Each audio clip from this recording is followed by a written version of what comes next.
It's the Hoffman Show. We're on the Team 980. We're always live as well on the free Odyssey app. We are streaming live on YouTube as well at the Team 980. It's a weird day here in the District of Columbia, obviously with the tragedy that happened overnight over the Potomac. And I don't really have a whole lot to say that's sports radio show appropriate about it. Certainly have some thoughts. And it's just not...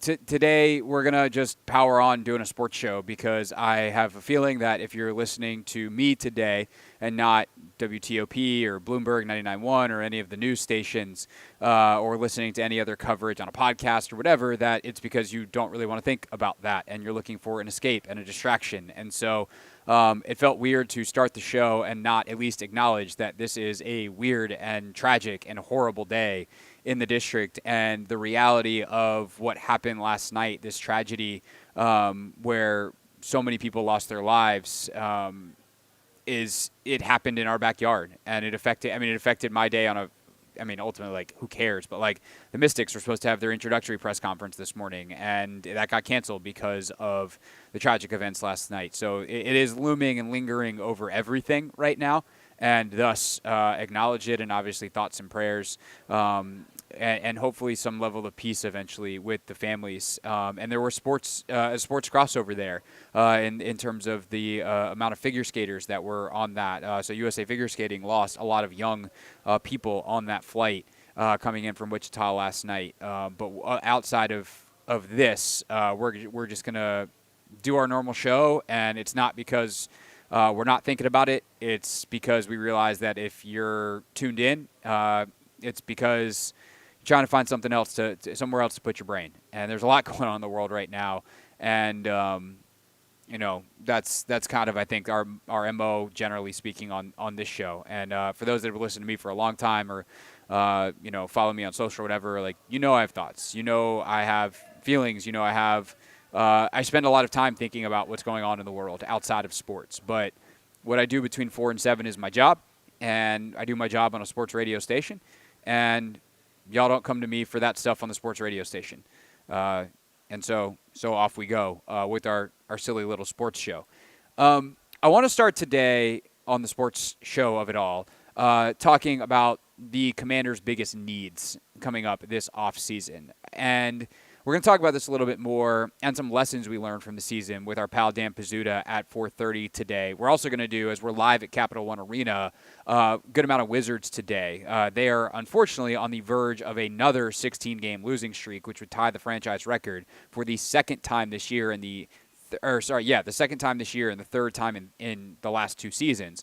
So we're going to talk to Varun Shankor of the Washington Post, who's awesome on his first year on the Wizards beat, about that coming up at 5:30. We'll also have a Never Read the Comments coming up at 5 today. We're going to flip-flop Never Read the Comments and Not My Beat. But obviously, as you get into the offseason for the Commanders, and Adam Peters gets down to Mobile and starts doing the work, and they're obviously doing review as well of their own season, I think it's worthwhile to try to level set on our own.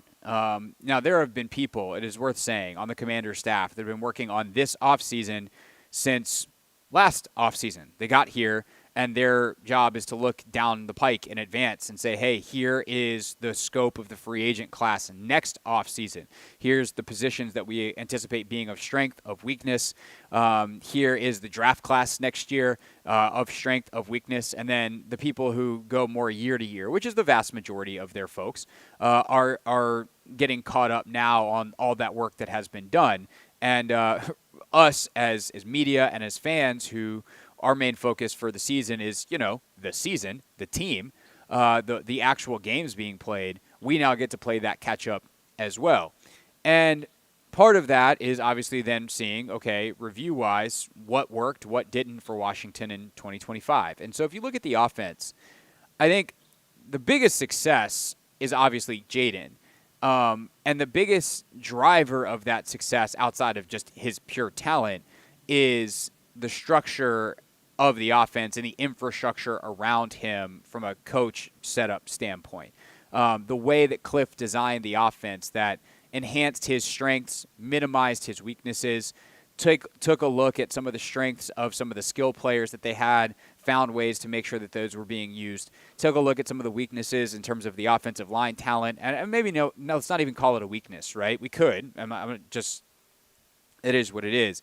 I'm going to call it a limitation, though, because I think that more accurately reflects how they looked at it and how they were able to overcome it. Because if you're like, oh, it's a weakness, it's like, okay, well, if you say it's a limitation and you say, okay, well, how do we make sure that that doesn't limit our entire offense, and you attack that appropriately, and you say provide chip help to your tackles, or you emphasize a quick passing game that both limits the amount of time that your quarterback is exposed in the pocket and also limits the amount that he has to move in the pocket. One of the few, I'm going to call it a weakness on this front, one of the few weaknesses of Jaden's game, one of the few things where you're like, oh, that's an area where he can improve, is that he actually doesn't move really well subtly in the pocket.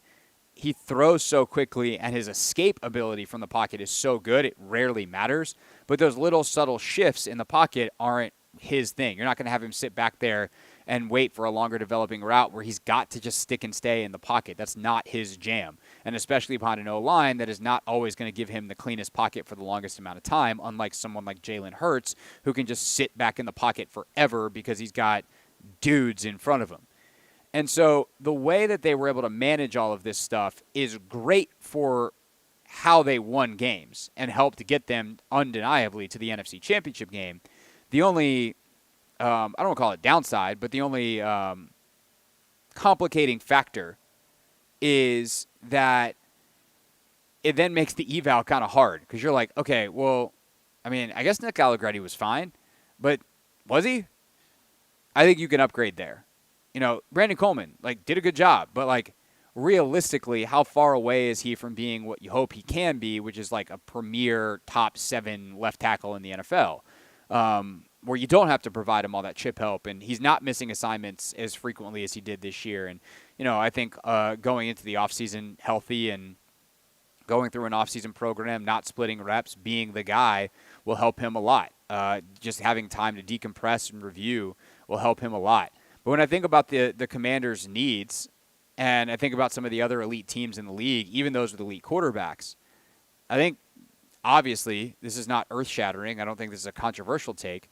I would look at the offensive line before I look at anything else. If you told me I could run back either the Commanders' offensive line as is or the Commanders' receiving core as is, I would run back their receiving core without question. If you tell me I go into next year with Noah Brown and De'Ami Brown splitting the reps as a number 2 and battling that out in camp to be opposite of Terry and, Luke McCaffrey, who hopefully will take another step, and, some combination of Jameson and OZ in the slot, that's not my preference. But if you tell me I can do that with an enhanced offensive line, I'm prioritizing that offensive line over getting skill position upgrades, although I would like to do both, which I think then gets to the skill guys. And I think the Zach Ertz question is one of the most interesting ones on this roster. And in fact, let's actually do this. Let's get into the Zach Ertz question next. So do you bring Zach back, the pros and the cons, and then what else that would mean depending on which answer you choose for the rest of the roster on offense. We'll take a look a little bit at some of the defensive stuff as well, and then we'll get into it all with Dan Pizzuta coming up at 4:30. It's the Hoffman Show. We're on the Team 980 and always live on the free Odyssey app.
It's the Hoffman Show. We're on the Team 980. We're always live as well on the free Odyssey app. We are streaming live on YouTube too at the Team 980. The Zach Ertz question is a really fascinating question when you talk about the Commanders and how Adam Peters builds this roster in 2025. Zach was their second best pass catcher in 2024. Terry was incredible, career season, 1,300 yards or whatever it was, or 13 touchdowns, I should say, sets the franchise record. He was way up there in yardage as well. He's just awesome. And in super clutch key situations, red zone, obviously he was fantastic, but I think about how many big third down catches he had. But there was no one who was probably more clutch in terms of their season than Zach Ertz. Led the NFL in fourth down catches, certainly for a tight end. I think he led the NFL in fourth down catches overall.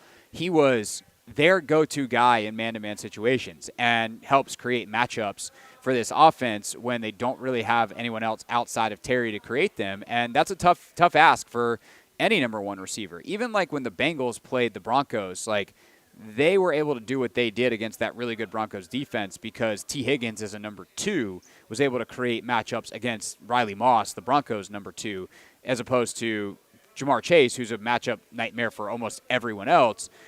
He and Surtain, Chase got some, but it wasn't like he got his at the level that Jamar Chase is accustomed to getting because Surtain is that good. So if Terry's facing number one corners and you have a true number one corner and a number one receiver, it's much more of a wash. Who's your next guy? And for Washington, that was Zach, who didn't find a linebacker safety that he couldn't abuse all year when he absolutely had to have it. And that creates, to me, quite the conundrum for Adam Peters if he is looking to get more explosive offensively. I shouldn't say a conundrum. It just presents an interesting array of options because I do think that in a tight end class in the draft that's pretty loaded up, there are really good pass-catching options that are going to be available to Washington, certainly at the end of the first round, if not at the end of the second round. And that's typically where a lot of these really good tight ends have gone. And you also have an early-ish third-round pick because, I guess it's more middle because Miami was good later in the year. But you have Miami's third-rounder, not your own, because you traded your own away in the Lattimore trade, and you got Miami's third from Philly in the Jahan Dotson trade. So you have that range where you're going to have two picks in about 20 selections to potentially take a tight end, but there's also going to be running backs and a bunch of other positions that are available then. But in a league where finding guys who can win one-on-one is hard, why wouldn't you just bring Zach back? And I think the ultimate answer is they probably will. This is not a guarantee, and it also should not prevent you, even though you used a second round to run Senate next year, it should not prevent you from taking one of these higher-end pass-catching tight ends that in the future your offense can hopefully look much more similar to what you hoped it would with San Francisco being the model, where this year you're going to go draft your George Kittle and Ben Sinnott is more your Kyle Juszczyk, who's a little bit more fullbacky. And you can still use him as a tight end, but if he long-term is a really high-end number two tight end because you have like a stud in number one, that's fine. You can play a lot of 12 personnel with Jaden Daniels and know that Sinnott's got the athleticism to split out, and so does this other TBD tight end. And really the question becomes, can Sinnott be good enough as a blocker that you can then also let John Bates walk in free agency because he's a free agent. But to get back to my main point, in a league where winning one-on-one against man coverage is hard and there aren't a lot of guys that can do it, why not just bring back the guy who most reliably did that for you last year, who's got a great rapport with the quarterback, who's a great leader in your locker room, and then also bring in a more explosive tight end in some form or fashion, or know that Sinnott can develop into that, and then you bring back Bates too, and you just keep your tight end room the same. Colson Yankoff can stay too, the fourth tight end who was a special teamer for a lot of the year. He can, there you go. You're set. That's going to be an interesting thing. They also signed Cole Turner to the futures contract. So there's a lot of I think machinations there. But let's say they roll with that, right? Some combination of bringing guys back, new tight end, whatever. But Zach is a part of the equation. Well, now you're looking at receiver and running back to get more explosive. And that's where I think the fun really begins. I would spend a lot of money on Chris Godwin. I would spend a lot of money on T. Higgins, frankly, but I don't know that the amount of, like, T. Higgins I don't think is going to get a lot of money. I think T. Higgins is going to get more money than any wide receiver in football. I think there are enough teams that are receiver needy that have cap space, including the Patriots, who have literally more than anyone else, that T. Higgins might have the leverage as a true unrestricted free agent to reset the market and somehow earn more than Jamar Chase and Justin Jefferson. Is that how that should go? Based off merit? No. But markets decide value, not merit. That's how the world works. And so if you say he's off the board, can you go aggressively after Godwin, assuming that his medical checks out? I would be super interested there. And then, if not, you know, this isn't the strongest receiver draft, but there are some guys that are interesting. And then, obviously, you need McCaffrey to step up as your third rounder last year, et cetera. And then the other one that's really interesting is, what do you do at running back on the offensive side of the ball? And I am down for an upgrade there. Not to say that B-Rob is bad, but he's getting near the end of his rookie deal. I don't think he's a guy that you're looking to pay any kind of significant money. And I think just finding someone who's a bit more explosive can be really valuable for an offense. And there's plenty of examples of specifically rookie running backs coming in and being really effective, because when these guys are young and they haven't taken NFL hits yet, there just seems to be a bit more pop in their legs. And that probably doesn't speak great of the long-term repercussions of playing running back in the NFL, that outside of Saquon Barkley, backs' ability to keep their explosiveness over time doesn't seem real great. And then by the time you're 27, the chances of you busting a 60-yarder, if you're not named Saquon Barkley or Derrick Henry, doesn't seem to be very good. But, okay, let's take that data for what it is, cold, hard facts, and maybe go get a rookie running back in the Bucky Irving range, who was a third-rounder, and you can have a new 1,100-yard rusher next year or standing next to Jaden Daniels. So I think that's the route I would go, is to say, look, do you want a better, more explosive tight end because of how valuable the tight end position is and the matchups you can create? Absolutely. But I'm not willing to give up on one of my leaders, who is my most reliable man-to-man target, when he's still got gas in the tank, if he wants to come back. And I very much got the sense from listening to Zach Ertz that he would like to come back in 2025. Then there's the defensive side, where I think you can just upgrade pretty much everywhere on all three levels. You have, obviously, a similar question about Bobby Wagner that you have about Ertz. You have a guy that was super productive. He was second-team All-Pro. So I don't want to hear, oh, he's slow. Like, yeah, he's slower than he used to be. But, like, he was second-team All-Pro. It's been forever since you had a second-team All-Pro. And then you pair him with Frankie. You have Jordan McGee waiting in the wings, who they like a lot, who kind of gets a do-over on this year because he was so banged up the entire year. So as long as that's not who he is, as long as he's not injury-prone and he just can never kind of get started this year, and then he'll go into the offseason and kind of reset and hopefully be good moving forward, then you could certainly look at upgrading that position, or you could just roll with what you got. And then on the defensive line, I think you need someone who can go get you a bucket, a.k.a. a sack. Because while Frankie as a blitzer was fantastic, the Frankie doing the Micah Parsons edge thing didn't exactly work out. A lot of his pressure production was not when he was lined up as an edge one-on-one with someone, or, frankly, anywhere else, right? Like, he's not going and beating a guard doing the Myles Garrett, Micah Parsons thing where you just put him over your weakest guy and then let him go. I want to go find that guy. And that might be a trade type of thing. It could be some guy. There are a couple guys in free agency. But this is also, I think, a draft class that's heavier on freaky athletes. From my very early understanding of doing a little bit of draft research. And so, can you develop one of those guys into a multi-sack guy? And then, obviously, Lattimore's coming back. People can crow about that till the cows come home. But he's coming back. Hopefully, he'll be better and healthy, and they do a good job on the strength and conditioning side with him this offseason. Mikey kicking him back inside, I think, is ideal. So where do you then find your other corner? There are about 4 or 5 guys in free agency that are intriguing. Free agent corners are always scary, but there's, I think this group knows what they're looking for. they've also had great success with later round picks. Do they go find a guy with some good length and good ball skills who needs some work on his technique, and maybe that's why he wasn't so good in college? He gets with Dan Quinn and Joe Witt, who have been developers of great corners for years and years and years, from Trayvon Diggs to Deron Bland to all the other guys that they had in Dallas. Not to mention guys that Dan had in, think about Richard Sherman back in the day, right? Converted wide receiver. They take the guys with the ball skills, they teach them how to play corner, and as long as you are physical and play hard, like Dan can work with that. So I think that you look there, and then the big question at safety is, do you re-sign Jeremy Chin? And I think that answer is yes. And then there's a couple other guys just kind of floating around in the background too that are like, what do you do with Dominique Hampton, who was their 5th-round pick last year that converted from safety to linebacker and now has a redshirt year under his belt? Like, what is he? What options does he give you? Is he like a third safety linebacker hybrid who's going to play a ton in the box?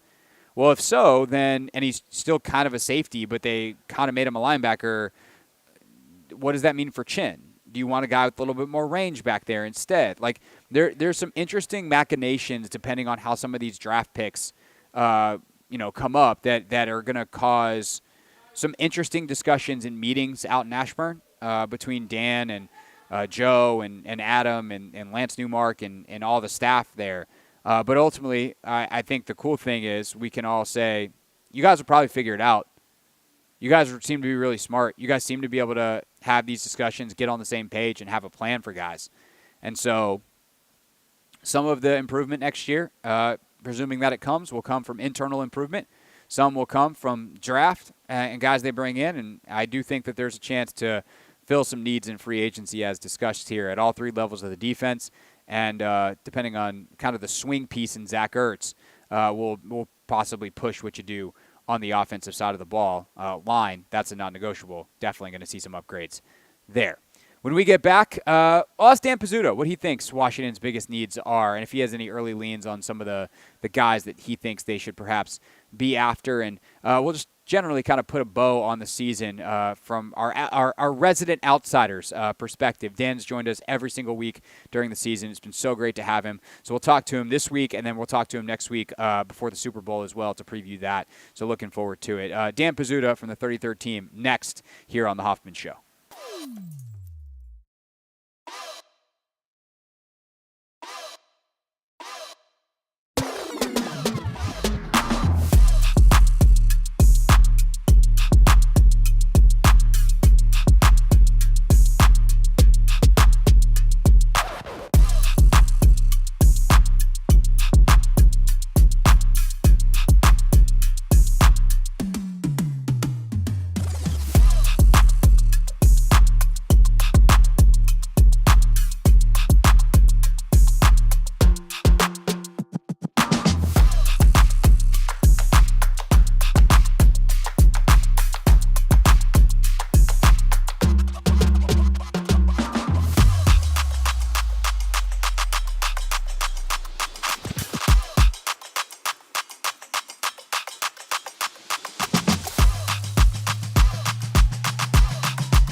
It's the Hoffman Show. We're on the Team 980, always live as well on the free Odyssey app, streaming live on YouTube too at the Team 980. And we're broadcasting live at Capital One Arena, which means that 30 minutes from now we will not be doing Not My Beat because we are going to flip things around. The coaches, J.J. Redick, obviously, of the Lakers, and then Brian Keefe, the Wizards, speak around 5:15. So we're going to allow our guy, Varun Shankar, from the Washington Post to do the job that he's paid for, and then we're gonna abuse his free labor and have him come on the set here at 5:30, talk a little Wizards. But for right now, we are going to bring in one of our favorite guests who's been with us all season long. We've abused his free labor all season long. In exchange, we tell you to go read his work at the 33rd Team. It is Dan Pizzuta. DP, what's up, dude? How are you? I'm doing well. How are you? I just try to make the intros interesting, and I think I get a chuckle out of you every other week, and that's good enough for my ego, Dan. So in short, I'm doing well. I want to talk to you about obviously the Commanders season writ large. We're gonna have you back on next week to preview the Super Bowl. But if you think of the Commanders season, I think for me, obviously covering it every single day, there's a lot I learned this season getting to see how they operated up close. But considering how wildly they outperformed external expectations, what's something you take out of their season that you think or that maybe informs or changes the way that you think about building a team or NFL football or whatever it is moving forward because it was so surprising? Yeah, I mean, I think there's a lot to take away. I think, one thing that we probably have already known, and to an extent of how quickly something can turn around, you get a transcendent quarterback, and I think your fortunes can change instantly. It's kind of as we saw, and again, there's only so many of those guys. And I think there have been teams in the past who will try very hard to try to find that guy. And because that is a very limited resource, it doesn't work out. But when you hit on that guy, it just instantly changes what you can do. And I think we kind of saw that a lot. But I think a lot of what I saw kind of, especially as we go into free agency, and I'm going to start hitting that really hard too. I'm going to have a top 100 free agent piece coming out like the day after the Super Bowl. So we're actually head like straight into that. But how Washington kind of built this team just to be pretty good everywhere. It didn't have to go out to extravagant lengths to try to, bring in a star in free agency. They were good along the defensive line in the pass rush, just kind of getting two guys in, having competency at center. I think bringing in Taylor Biadasz and just having a functional veteran center with a rookie quarterback, I think is a big thing I'm going to take away too, kind of seeing how those responsibilities can be mixed. I think we kind of saw, like with Caleb Williams in Chicago, that was not quite the same type of relationship, and I think he was left to do a lot of things on his own. But having something where the structure in place also can be there to develop this quarterback from, things like that to the center-quarterback relationship, just to how Washington evolved this offense throughout the year, having a actual plan in place. That's something I think we see a lot of teams say they have, but not a lot in practice. But we definitely saw that in Washington. There's a couple of things I'm going to take away from this season. Yeah, those are all certainly on my list as well. And I think that the plan was Jaden was an older quarterback who could probably handle a lot. But the fact that part of their plan, and I think especially, Dan, when you compare and contrast it to what the Bears did in Chicago, where they just made Caleb the king of the castle immediately. They put a ton on his plate from a leadership standpoint. They put a ton on his plate functionally in the offense to call protections and do all this stuff. And Jaden probably actually could have handled quite a lot more, even initially. But the fact that they were just we are going to make sure that there is an on-ramp here for our young quarterback seems so blatantly obvious, like the right move. And to see how it worked, I think is obviously inarguable. And so there's a lot of factors that go into that. But just that part of it. And then I think you can also extend that to Brandon Coleman and how they eased him at left tackle. Right. Is there a way that, I guess, when you hear coaches talk, you hear GMs talk, as we will be at the scouting combine a month from now, or people are talking down at the Senior Bowl now, that you'll kind of be listening for to know, these teams get it in the way that Washington got it with that 24 draft class? I mean, I'm not sure because I think a lot of the coaches like a lot of coach speak.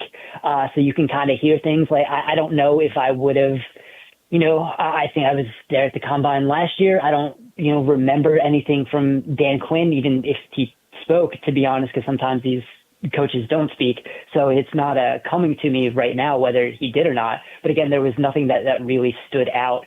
In a sense, like sometimes there are, like I remember the first year that Kevin O'Connell was the head coach, and I was standing there for his press conference. I was just his answers were just kind of like, oh, I think this guy gets it. So there are some things that you kind of can just kind of the way they're talking about it. But again, when you have, I think another thing I'm going to learn is not to like completely judge some retread head coaches. And I think Dan Quinn fundamentally changed the way he coached from when he was a head coach in Atlanta to what he did in Washington. I think that is the same as for Cliff Kingsbury being a much better offensive coordinator than I think he was as a head coach in Arizona. So those, I think, just kind of, if you can tell where there is some reflection from these guys and they are taking away some things that they did not great in their past stop and they learned from wherever they were in between, I think that is something that Washington definitely did a very good job of, getting the most out of those guys and having them be much better than they were in their previous stops. No, I think that's a great point. Dan Pizzuta, 33rd team with us, and it's something that I think drove me a little crazy before the season. But certainly even now listening to some people comment, and it's like, oh, I can't imagine, or I could have never imagined that Dan would change or Cliff would change because of what they were. And I do think that, that doesn't come from completely nowhere. There's a long history of NFL coaches being extremely hard-headed, not changing and thinking they know everything. And they get the second chance. They do the exact same dumb stuff they did the first time around. And then you're like, well, great, you didn't learn a thing. But I do think the ability to be reflective, like I even look at a guy, Dan, like Mike McCarthy, who's going to take this year off. I am very curious to hear, like the next time we hear from Mike McCarthy a year from now, if his name is up in for some jobs in the hiring cycle, like what does Mike McCarthy say that he's learned? What kind of reflection does he do? By the way, the guy who was Dan Quinn's boss for 3 years while Dan was doing the reflecting and the learning, compared to a lot of other coaches that maybe get fired and jump right back in somewhere else and never actually learn anything about, why they may have failed in their previous stop. Right. So McCarthy is one of these guys where I think is kind of one of the reasons we look down on some of these guys who say they changed, because when McCarthy had his year off after Green Bay, he, did the whole PR trip to spending time at PFF, said he watched every snap of the season and was taking a lot of lessons. And then in his introductory press conference was like, yeah, I didn't watch every snap. I kind of lied to get this job. And then he kind of did the same things in Dallas that he did in Green Bay. I think it was a very similar offense.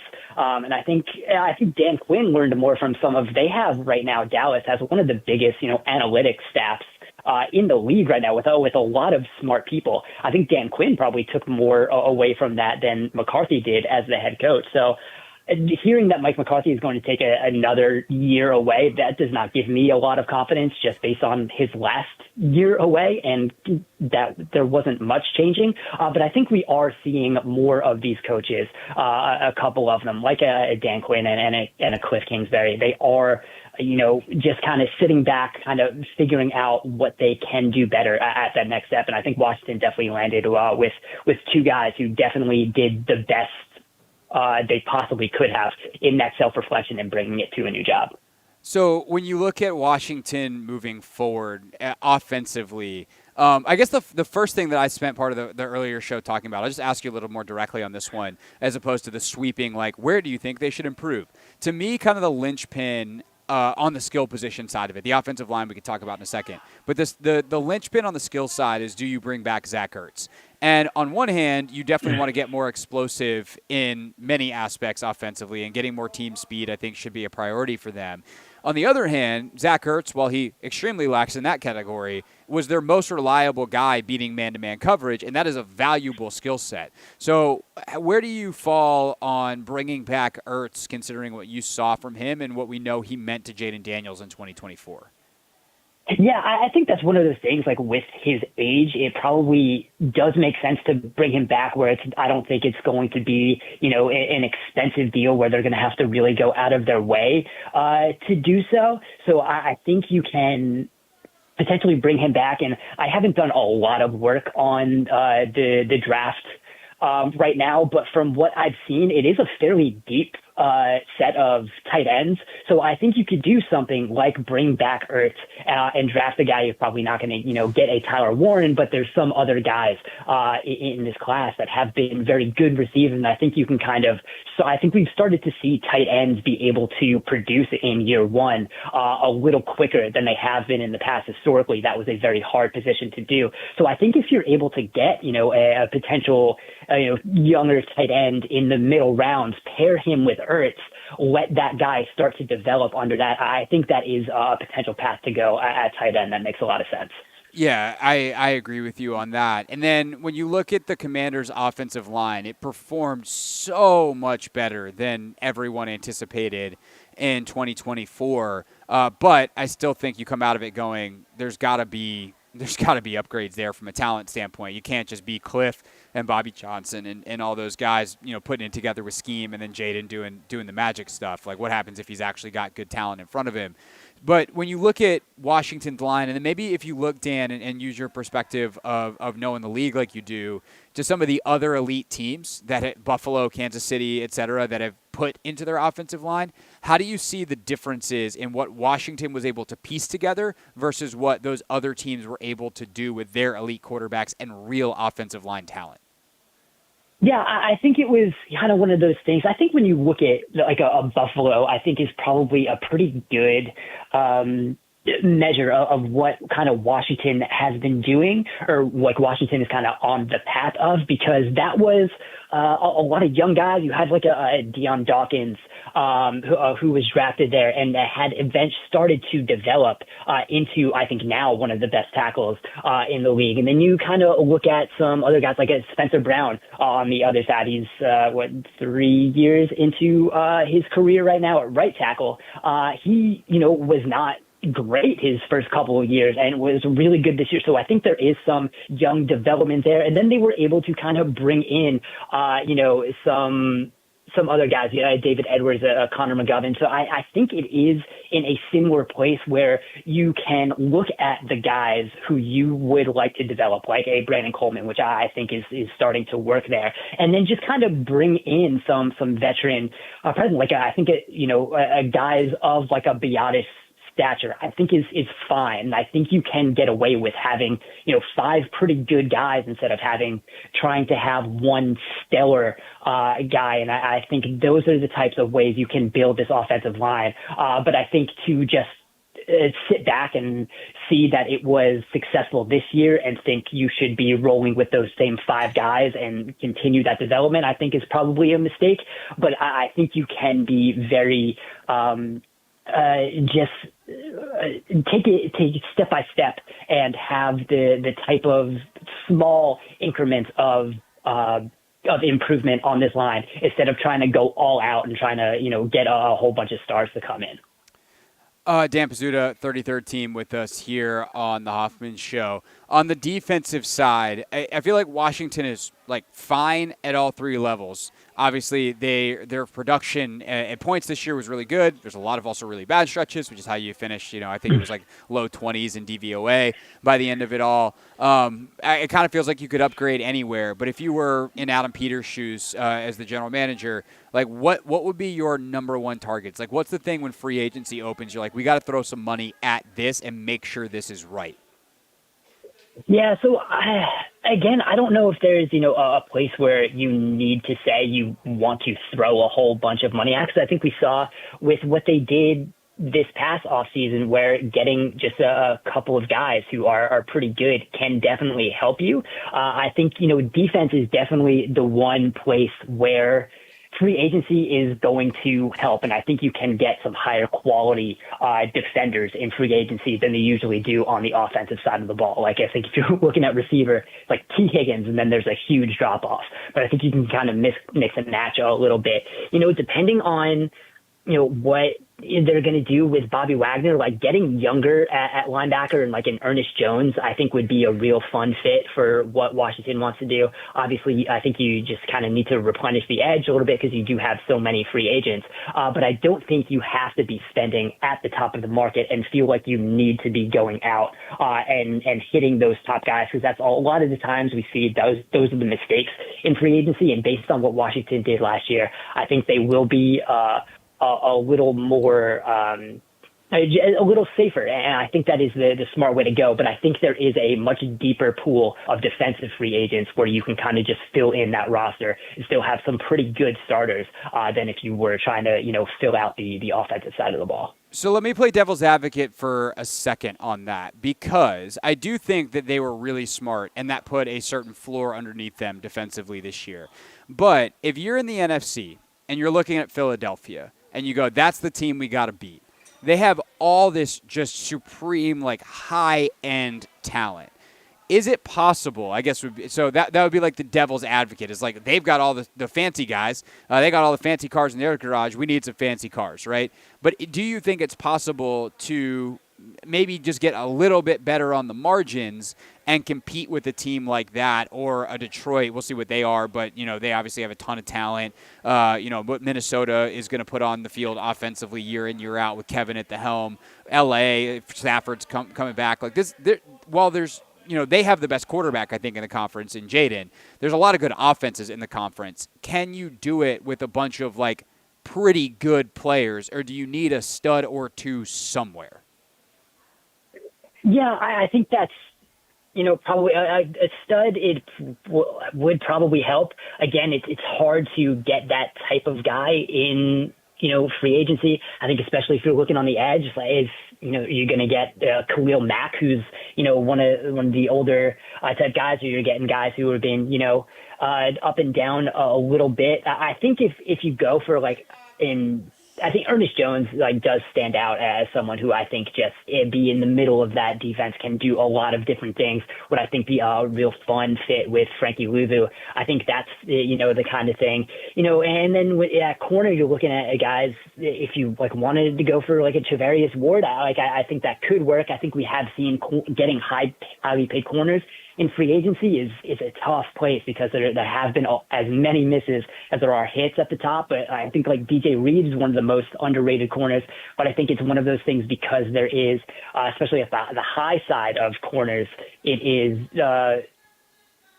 limited. So I think the price on those guys are going to be driving up. So I think Washington is going to have to, if they want to be going on shopping at that part of free agency, they might have to be going a little higher than maybe they would want to, and see if that is, the path they want to be going to pay the premium for some of these higher players. Last thing for Dan Pizzuta, writer at the 33rd Team, has said if you want to get on top of all the free agent stuff, day after the Super Bowl, he'll have his top 100 coming out in terms of free agency, and I'm sure Dan, you'll have plenty of coverage on the Super Bowl as well in the week between now and then. But my last thing, Dan, to talk about kind of national narratives that haunt this team or that are used about this team is, okay, the Texans did it in year one. And then they had a huge regression not a huge regression, but they had a regression in year two. Obviously, Slowick winds up getting fired. Their offensive line's a nightmare, all that kind of stuff that happened. The Diggs thing doesn't really work out, even before he winds up getting hurt. So, don't do what the Texans did. I don't want to say how nervous are you? What's the risk? That's a better way to put it. What's the risk that Washington falls into some of the same pitfalls that Houston did, and why or why not would they be at that risk? So I am not quite as concerned as I was about what the Texans were at the end of last season and then what they went into this year. So I think when you go back and look at the Texans, and actually I did a show on the Athletic Football Show this offseason where I did some lingering questions for the AFC South heading into this season. I went back and watched a lot of the Texan stuff, and we were having a conversation where is Bobby Slowick that guy he was really pumped up to be? And it was one of those things where it was clear he had the plays, but the adjustments he was able to make, or really not able to make, either from play to play or week to week, those were really lacking.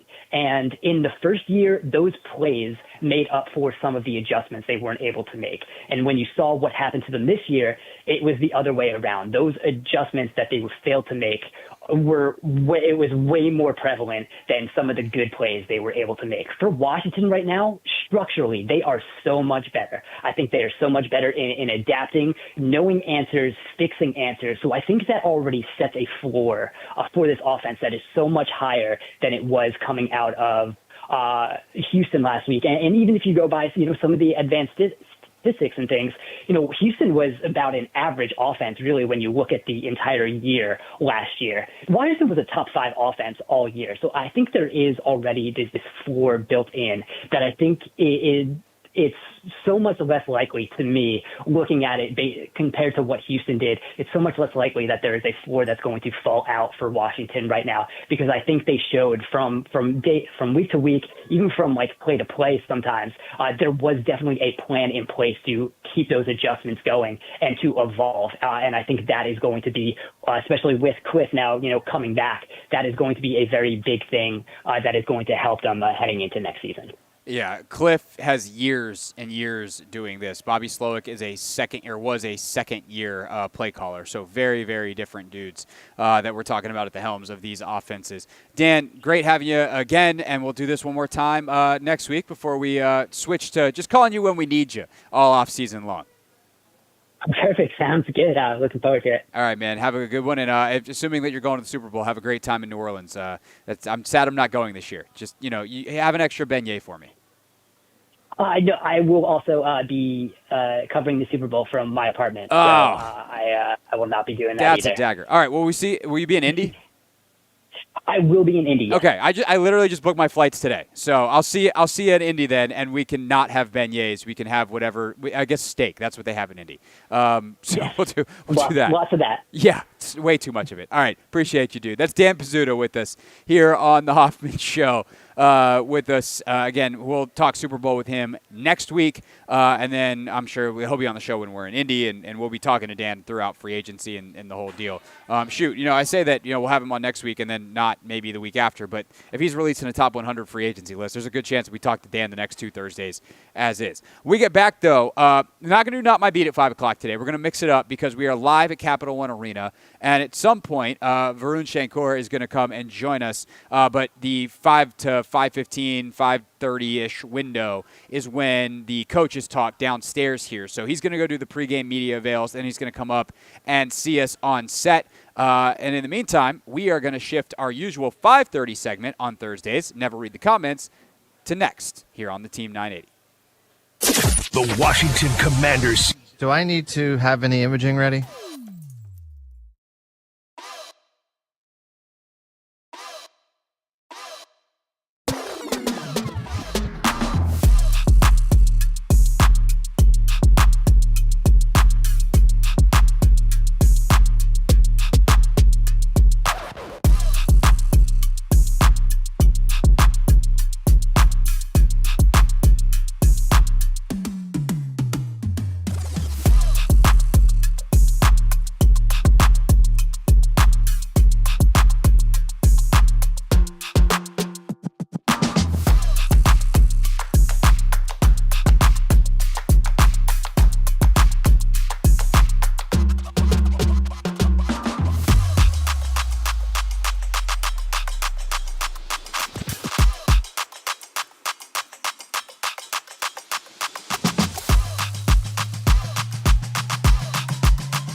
Hour number 2 of the Hoffman Show here on the Team 980, always live as well on the free Odyssey app. We are streaming live on YouTube too at the Team 980. We're going to flip-flop, never read the comments, and not my beat today. Varun Shankar of the Washington Post is going to pop up as we're live at Capital One Arena after he is done with the pregame media avails. And we're going to take a bit of a deep dive into the Wizards right now because things are not going great. They've lost 15 in a row. They're looking to avoid unlucky number 16 tonight. That would tie the franchise record for the losing streak. We have seen this movie before this season. We also saw it last season. 3 16-game losing streaks in less than 18 months. Not good, and especially when the powers that be had promised a more competitive team this year. So what do we make of this youth movement where undeniably things are going well in some respects, but we're trying to make sense of the bigger picture. So Varun's going to help us untangle all that at 5:30, but right now it is time to read them comments. We tried to warn them. They didn't listen. Yeah! Every week, the Hoffman Show goes into the belly of the beast. We read those comments, baby. Never read the comments. All right. We haven't done this in a couple of weeks because we've had all kinds of stuff happening with the playoffs, and I was out last Thursday sick. I don't think they let Doc and Linnell near the comments. That would have been a very dangerous thing. Could you imagine if we just Vic's back in studio for Ant today. Vic, could you imagine Doc Walker and especially Linnell unleashed with YouTube comments? Yeah, I wouldn't want to be part of that. No, that's just too high risk. There's very special. I have a very particular set of skills that allows me to handle this. I value my life. Yeah, no, as you should. So here's what we got. The biggest mover of the comments this week was in response to Gary from Upper Marlboro, which is not the first time that we've said that. Gary called in Wednesday? No, today's Thursday. Tuesday.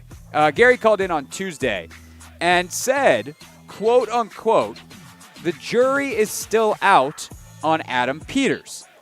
His rationale was enough that I thought it was worth posting up on YouTube and knew that there would be some fiery feedback. And, saying like, hey, not all of these rookies hit. There are some guys, including some higher picks with some questions. Let's just say that argument didn't land particularly well amongst all of his fellow Commanders fans. Greg O'Donnell, 8469. Wait, what? Michael Balderson, 8650. Gary, all caps, Gary, you have no idea what you are talking about. Then there were some more in-depth comments. R. Charles 317 says, this guy is smoking that good Reggie Miller.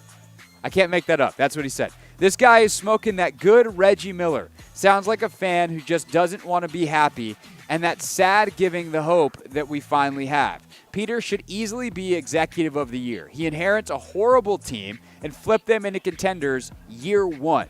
This guy needs to relax, sit back, and let Adam cook. Damn.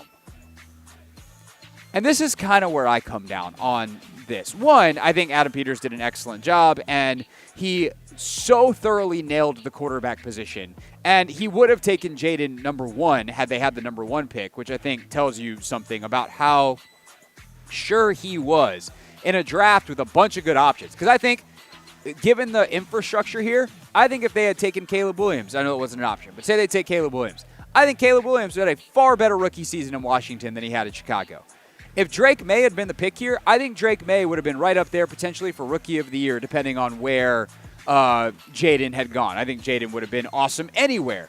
No doubt they maximized by getting Jaden Daniels here, but it is worth pointing out that the infrastructure here got the best out of Jaden, and the best out of some of the other guys probably would have been pretty good.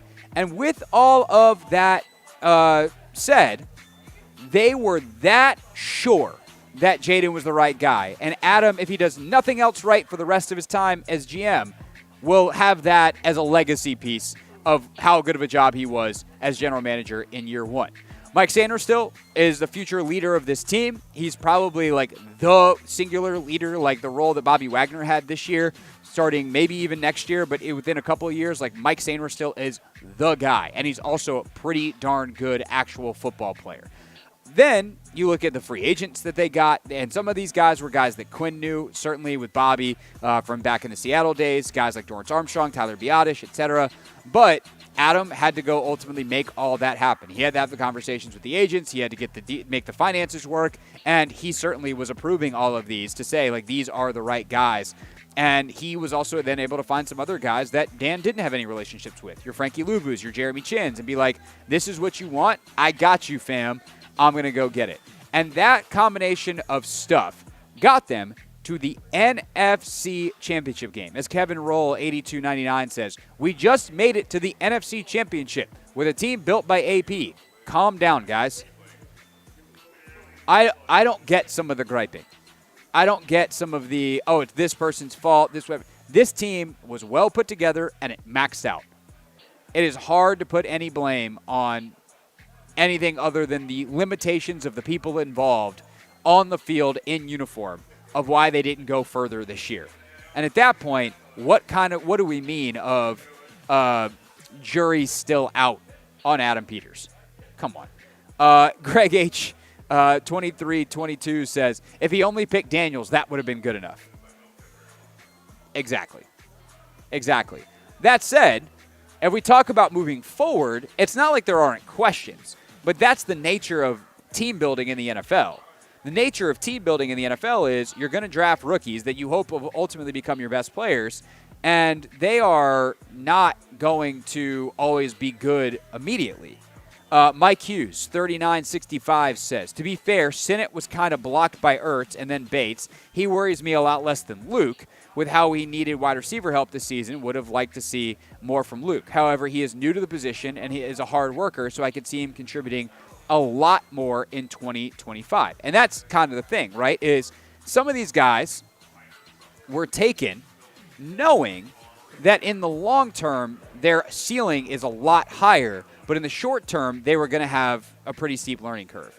I think if you had asked Adam Peters before the season, hey, man, what do you hope to get out of Luke McCaffrey this year? He's like, I want him to show up to work every day and work hard. Cool. Luke McCaffrey did that. Luke McCaffrey is not a guy that leaves a lot of stones unturned. That doesn't mean he's good at NFL wide receiver yet, but they believe in his traits, they believe in his work ethic, and he was playing quarterback like 3 years ago. Mike Sainristil, for as good as he was this year, and he was certainly not unimpeachable, he had some really rough moments, but he is a third-year corner who was spending the spent the majority of the preseason and the offseason playing inside. They cross-trained him some outside, and then he went and played outside corner at a pretty high level for a lot of games. That's pretty remarkable. Imagine what that guy can be once he's got more experience playing cornerback in the NFL. You're just playing cornerback, period. They also had a couple of other guys that are going to need to step up starting next year that basically didn't play at all this year. Jordan McGee. They like him a lot. He's fast, he's physical, he's really smart, but he was hurt basically the entirety of the season. Dominique Hampton. They took him with the intention of switching his position. And then by the end of training camp, knowing that he wasn't ready yet, he was put on the 53 because they knew that they couldn't stash him on the practice squad. Someone else would sign him. And they redshirted him. I think he was active maybe it was week 18, maybe it was week 17. One of the games late in the season, he was active and he played some on special teams. But, that was it. He was inactive, healthy scratch every single week because they literally said, your job this year is to learn this new position, put on weight, and get better so that you're ready to go next year. And so those guys, Javonte Jean-Baptiste played as a 7th rounder. They did a remarkable job with their front office, and Adam just deserves a ton of credit. More perspective from the comments. Hui Nguyen says, no one hits 100%. This draft class and free agent signing was miles ahead of what we've had in almost forever. Yeah, pretty much. And then this one I thought was interesting because we obviously the Commanders lost to Philadelphia. We see them go down to the number 2 seed, who is just absolutely a juggernaut. They have got great great roster. That roster is, by and large, signed up for the future. Jalen Hurts is under contract. A.J. Brown, Devontae Smith, Jalen Carter still on his rookie deal. Kenyon Mitchell and Cooper DeJean were rookies, so they've got a bunch of years left on the rookie deals. Like, the core of that team is young, it is good, and it is not going anywhere. They're going to have to replace Lane Johnson at right tackle pretty soon. There's a chance, and Mekhi Becton's a free agent at right guard, but because Jeff Stoutland is their offensive line coach and he's awesome, you feel pretty good about the offensive line for Philly always being a positive. So we talked about during the show over the past week how Philly is going to be the arch nemesis probably for Washington moving forward. And AC Phila commented, an Eagles fan, pops into our comments, which is always my favorite. It's not a given that Harris will spend the dough. The Sixers opened the season with 14 of 15 roster spots so he could duck the tax. He also lost out on Ben Johnson because they didn't offer him enough money. One, they never offered Ben Johnson any money, you absolute dweeb. Don't come in my comments with fiction stuff if you're from out of town. I will destroy you every single time. They didn't offer Ben Johnson any money because Ben Johnson was never their favorite candidate for the job. Don't believe anything else because it's wrong. Simple enough. Capiche. Capiche. 2, Josh Harris didn't spend money on the Sixers' 15th roster spot because in the NBA, they have things called the repeater tax, which is extraordinarily punitive, not only to Josh Harris's bottom line and the team budget, which who really cares? Josh Harris has a ton of money, although he's got a little less now because he had to spend $6 billion on a football team with some help from his friends. But it's not a cash flow issue. They also, with the new updated CBA, there's real competitive issues. You lose mid-level exceptions. You lose draft picks potentially if you're in the tax and over the second apron and all these very nerdy lawyer level details that affect the CBA and how you can build a team. So yeah, avoiding the tax in the NBA is really smart, not just because it saves your owner a bunch of money, but because it also means you don't hit the competitive disadvantages that come with being too expensive as a roster in a luxury tax league. In the NFL, there's a salary cap and a salary floor, and every team spends the money. Josh Harris not spending money has not been a problem for the Washington Commanders. You and your sad Sixers fandom can get the hell out of our comments and go somewhere else with your just blatantly wrong information. Again, you're not required to comment. You're allowed to watch and learn and become smarter and not say stupid things on the internet. AC Phila, goodbye. Peace. Continuing on with the Commanders. This one from C-Rob for President TV 444. C-Rob, I have bad news. I don't think with whatever this was, you're going to become president. He goes, man, I love my boys, but there's no way you are saying we tackle well. Everybody's running back got off on us. However they categorize it, we got to do better.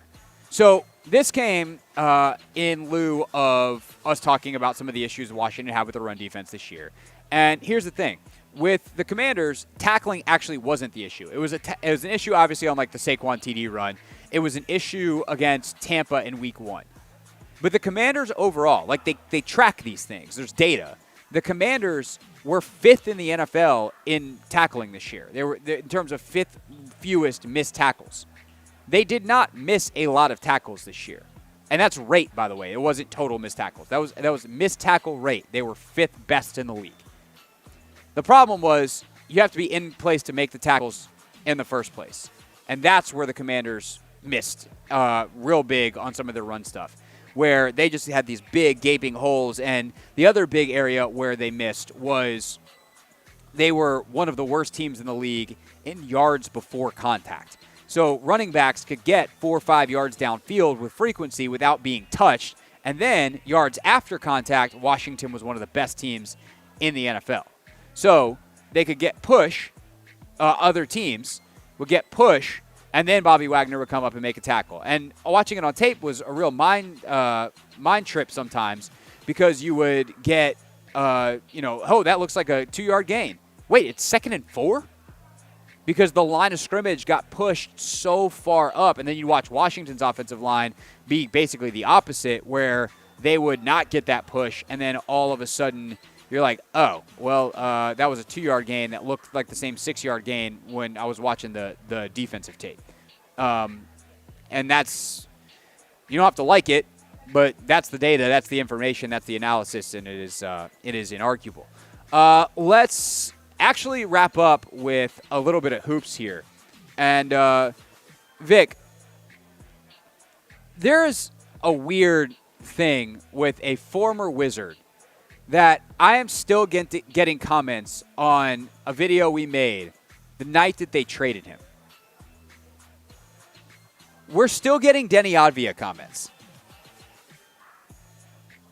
And it happened a couple weeks ago. I guess Denny must have had a good game for Portland, and a bunch of Denny fans or Blazer fans got all in their feelings and found, maybe they're searching Denny Avia stuff on YouTube, and they found whatever. And I was like, oh, okay. This is interesting. Why am I getting all these comments? And then I got one today, and basically the video that they're commenting on was me saying Denny is overrated, or was overrated with the Wizards, because he was the best player here, but the team wasn't any good. So, what is that actually good for? And someone goes, hey, Craig, what's your current take on Denny? And then puts a weird, creepy smiley face, just the pure colon parentheses. Like it's 2020, not 2025, and we don't have emojis. My response was that Blazers fans who are way too excited are falling for the exact same trap Wizards fans did.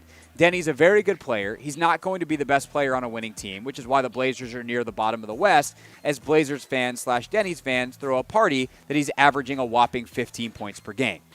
And this person responds, Isidoro8566, let me get this straight. You are still not changing your assessment that Denny is at best a 5th or 6th guy on a contender. And my response is very simple to that. No, because what evidence exists that is wrong?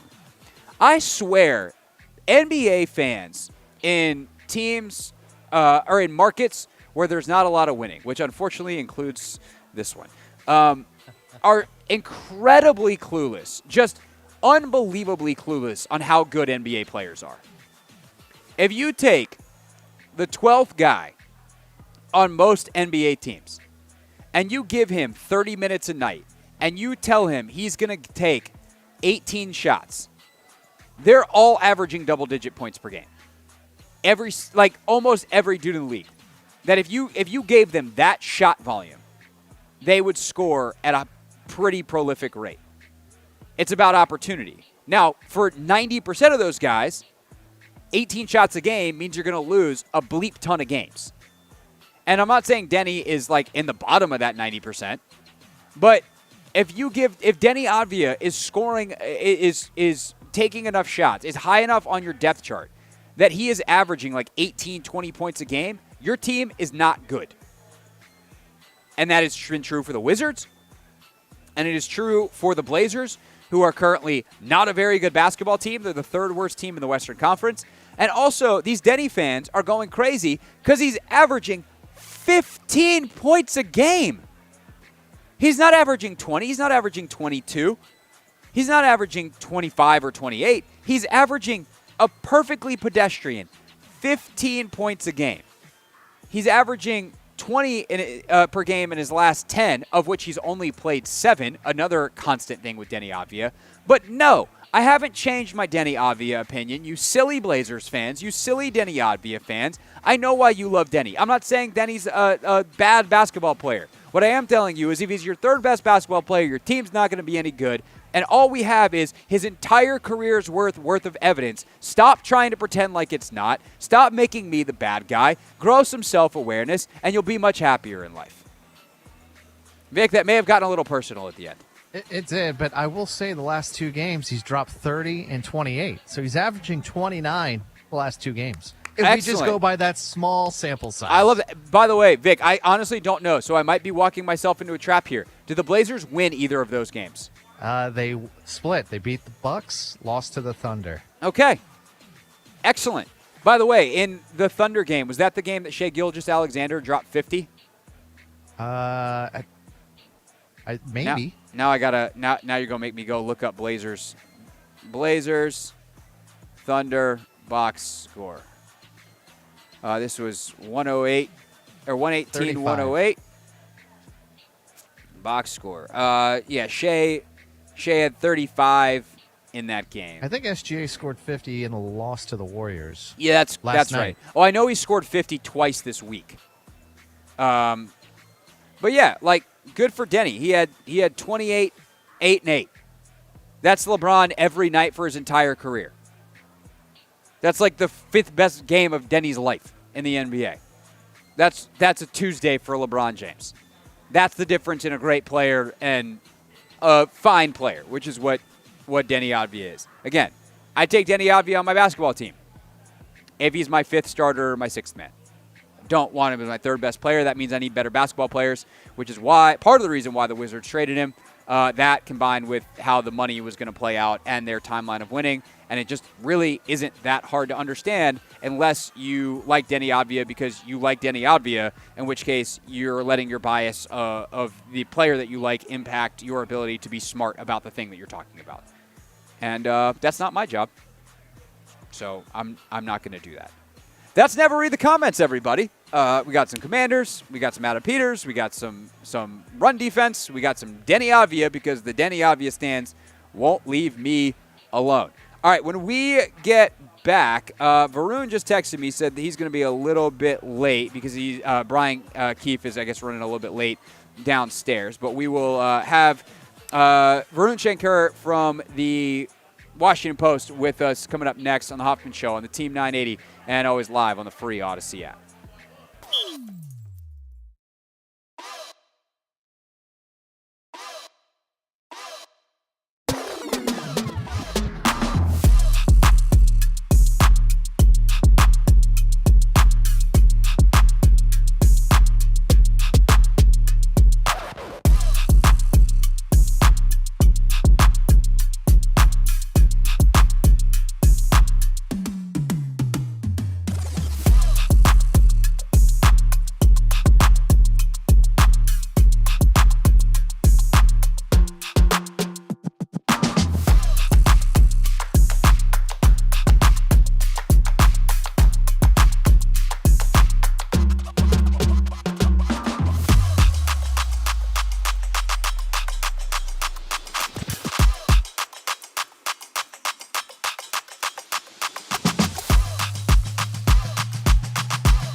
It's the Hoffman Show. We're on the Team 980. We are always live as well on the free Odyssey app. We're streaming live on YouTube, where you can see that my pal Varun Shankar just sat down here at Capital One Arena. I might be scooped this way just a little bit. We'll get you right in the frame. Voila! Look how beautiful we look. Look how beautiful we look. Varun is, of course, the Washington Post beat reporter covering the Wizards, and we're going to talk about them in just a second. Just a bit of breaking news to pass along before we begin. Brian Johnson, the Commanders' pass game coordinator, is apparently going to take an interview for the OC job in Houston, so we'll keep an eye on that. Of course, we've told you the Commanders' top end of their staff is going to be able to stay in place with Cliff staying and obviously guys like Lance Newmark in the front office, but we are awaiting to see if the guys down staff get poached for bigger roles, as there's certainly going to be a lot of interest in what happened this year in Washington. Okay, Varun is with us because we need to do a deep dive into the Wizards. And do we have to?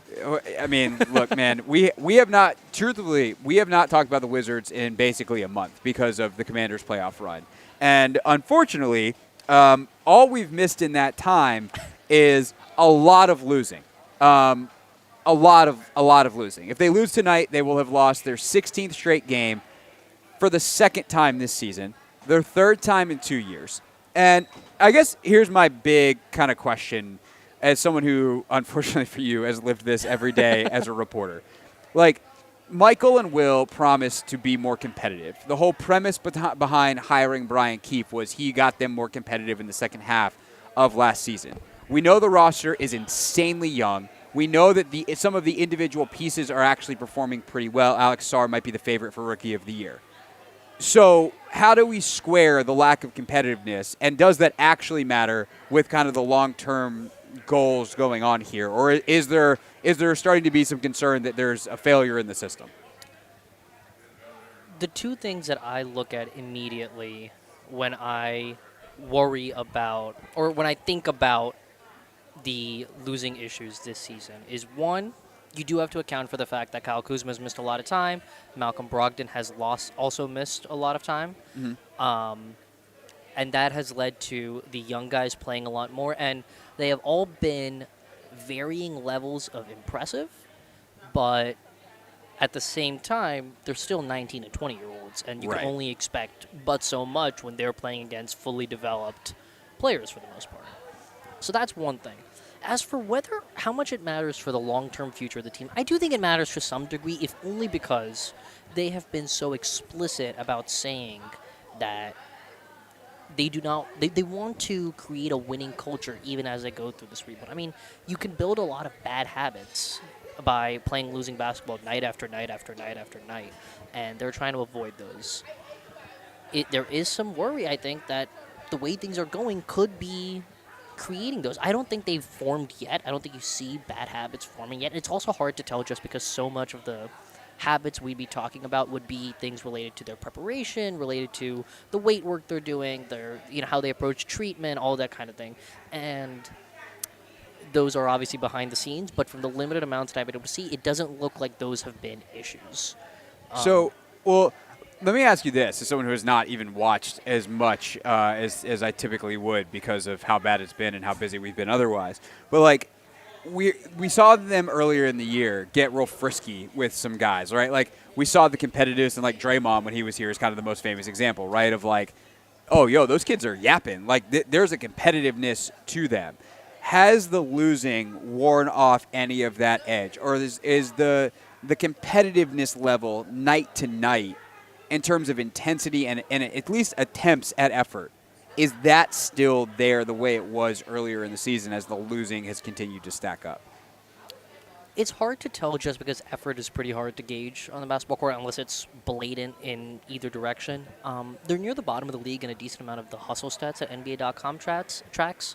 I don't know how much I read into that, to be honest, just because some things like loose balls recovered could, in theory, be measuring something, but something like deflections is also, if you're a good defensive team, if you have defensive talent, you're going to force people into worse situations, you're going to force them into, making ill-advised passes, all that kind of thing, and maybe you're not doing that just because of a lack of talent.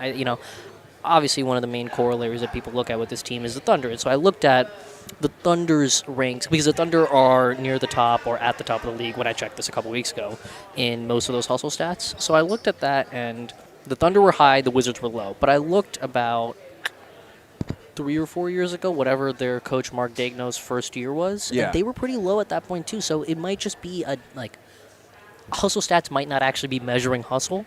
So it's hard to tell. Right. The players do not seem beaten down is one thing. And I think I wasn't here last year, but from the conversations I've had, it does seem like at points last year, the losing festered a bit more than it has this season. And you see, I think this was... They have had 2 very prolonged losing streaks this year. They're at 15 right now. They had a 16-game one earlier this season.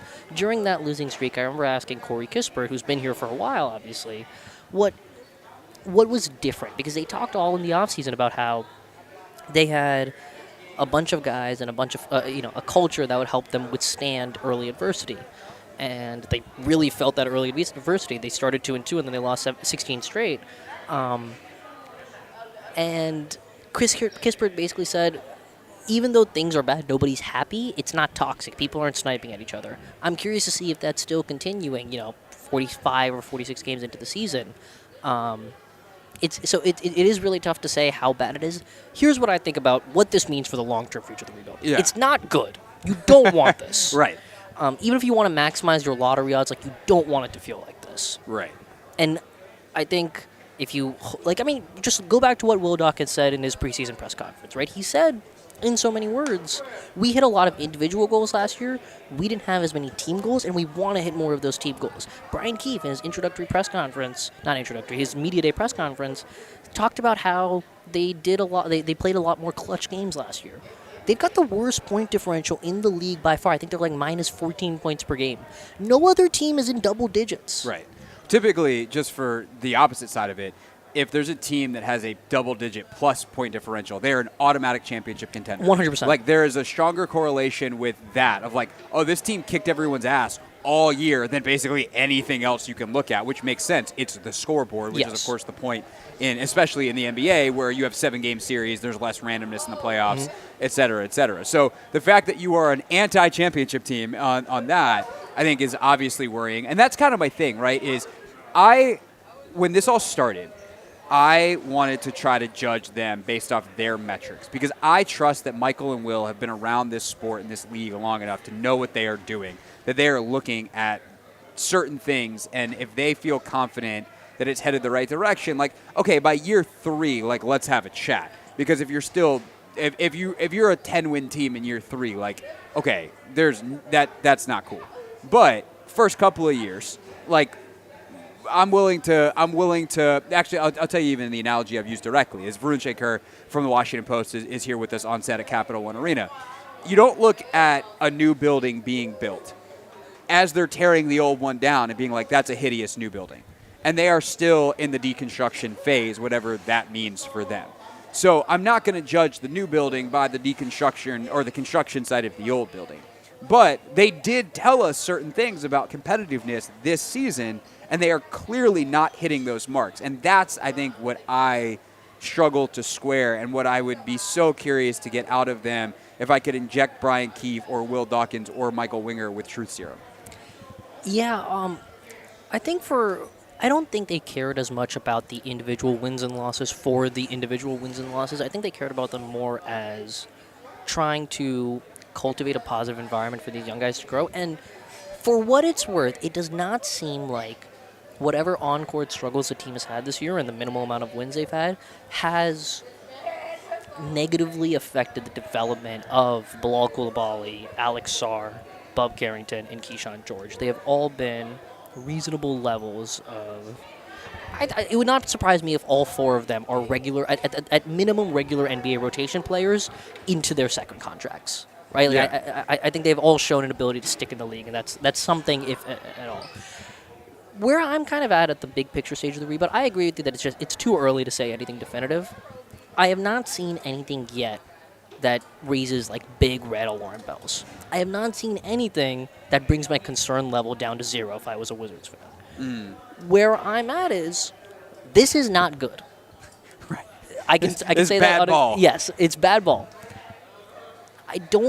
If you hit in the lottery and you hit on a star draft pick sometimes in either this year or next year, now whatever happened this year doesn't really matter. But you need to hit on that star, because right now none of the young players you have drafted have shown, and they could show it for the rest of the season and beyond. Like, they're all super young. There's so much time, but none of them have had a season that makes you think this is someone who can be a number one player on a really good team. Which the bar for that is you have to be a top 10 player in the league. Yes. And Bilal might be a future all-star. I think Sarr has shown potential future all-star for what he can do defensively if his offensive game rounds. But pretty quick typically if the guy's going to be at that level. And there are guys like Shea took a second, in getting the opportunity in OKC, and he was super young when he came into the league. But you typically know pretty quick that some of those guys are going to be real special. Nobody on the team has had a season as good as what Brandon Miller did last year for Charlotte. Which is you need whoever you draft next year or the year after. I think you need them to come in and have a season as exciting and intriguing as the one that Brandon Miller did last year. That's just a random data point that I'm using. Yeah. But that's a great one. A guy who generates real excitement and shows flashes of being at minimum a high. If I told you, or I said hey, you can have $100 if you get this bet right. The Washington Wizards will have an all-star next season, true or false? And from the guy now, not they draft Cooper Flagg and Flagg is a rookie all-star. Okay. Because it would be another way to do it. It still feels like their best chance at an all-star in 2026 is they draft Cooper Flagg and he's awesome immediately. Versus Bilal or Alex or Bub or Keyshawn developing into that guy next year. Maybe Bilal. I would maybe put 20 of those dollars on Bilal, just because I think if he gets a full offseason where, this past summer he went to the Olympics for a bit, he didn't get as much time to do some individual skill work. I think if he has some more time to hone that shooting, I really do think that if the shooting comes in for him, we are talking about a really good player. Yeah. That's a big if. But there's also a really big difference in a really good player who's the third best guy on a championship team versus the guy who's second or first. I think. And he's still I just think a second guy is possible for Bilal, but that is the high end, and Probably. I wouldn't bet on it. I would bet more towards a 3, which means you still need 2 more guys. I agree. Or Sarr to turn into. Something that he obviously, his instincts are crazy. I don't know. Sarr's the one that's super intriguing to me. He is. The shooting was there for a hot minute. It seems to have gone away a little bit of late. His defense has been intriguing, but not always a positive impact. I think that's I am not worried about Alex Sarr's defense in any way, to be honest. I think that he's just young. He's just young. He's going to put on more weight to his frame. He's going to get a better idea of timing and all those things, and he's going to be I don't know how good of a defensive player, but an above-average defensive player at minimum. And again, Bub and Keyshawn have both shown really good basketball sense. You watch them play, and you're I see the outline of how this is a good player moving forward. With Bub, it is, the pull-up jumper has been a real threat. He has positional size. He has the tenacity to be good on defense. So you could really see, again, some kind of role player and a really nuanced pick and roll ball handler. That's a really intriguing skill set. With Keyshawn, it's again size, versatility, defense, switching, his connecting. He's a really good passer. One thing that's really interesting is they're kind of giving him some more on-ball reps as the season goes on, and I think part of that is they're trying to see what they have in these guys still, and that's also what makes it a little bit difficult because they're using these games as development opportunities. They're using these games as experimental opportunities in a lot of ways, and so they are trying to win, but it's not quite as cut and dry in that way. They're not maximizing. Their decisions are not wholly bent on maximizing winning in the way that the Lakers would be. For sure. So you mentioned that by and large the team has their demeanor hasn't changed. It doesn't seem like there's any toxicity in the locker room and all that kind of stuff.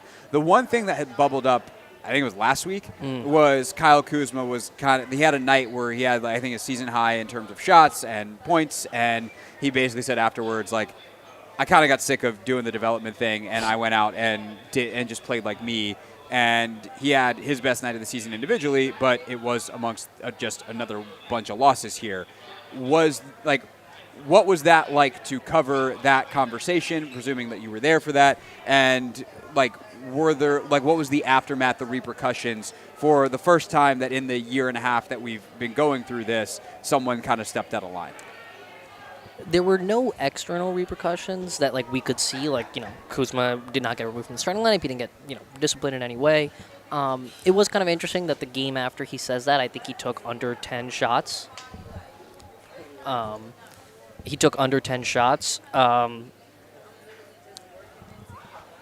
think Kuz is frustrated by the losing. I think he understands what timeline his career is on, and I think there's some level of frustration with where the team is going. And it is easy to want to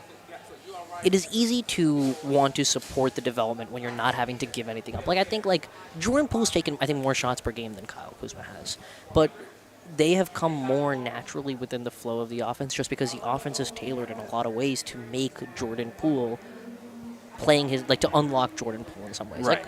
Kyle has been moved out of the situations he was doing over the last couple of years, and a lot of, he said this, a lot of the plays that were run for him at one point are now being run for the young guys. That makes sense if you're the Wizards. You got to get these guys reps. That's right. That's the overarching goal of the season. But I understand his frustration in that. I mean,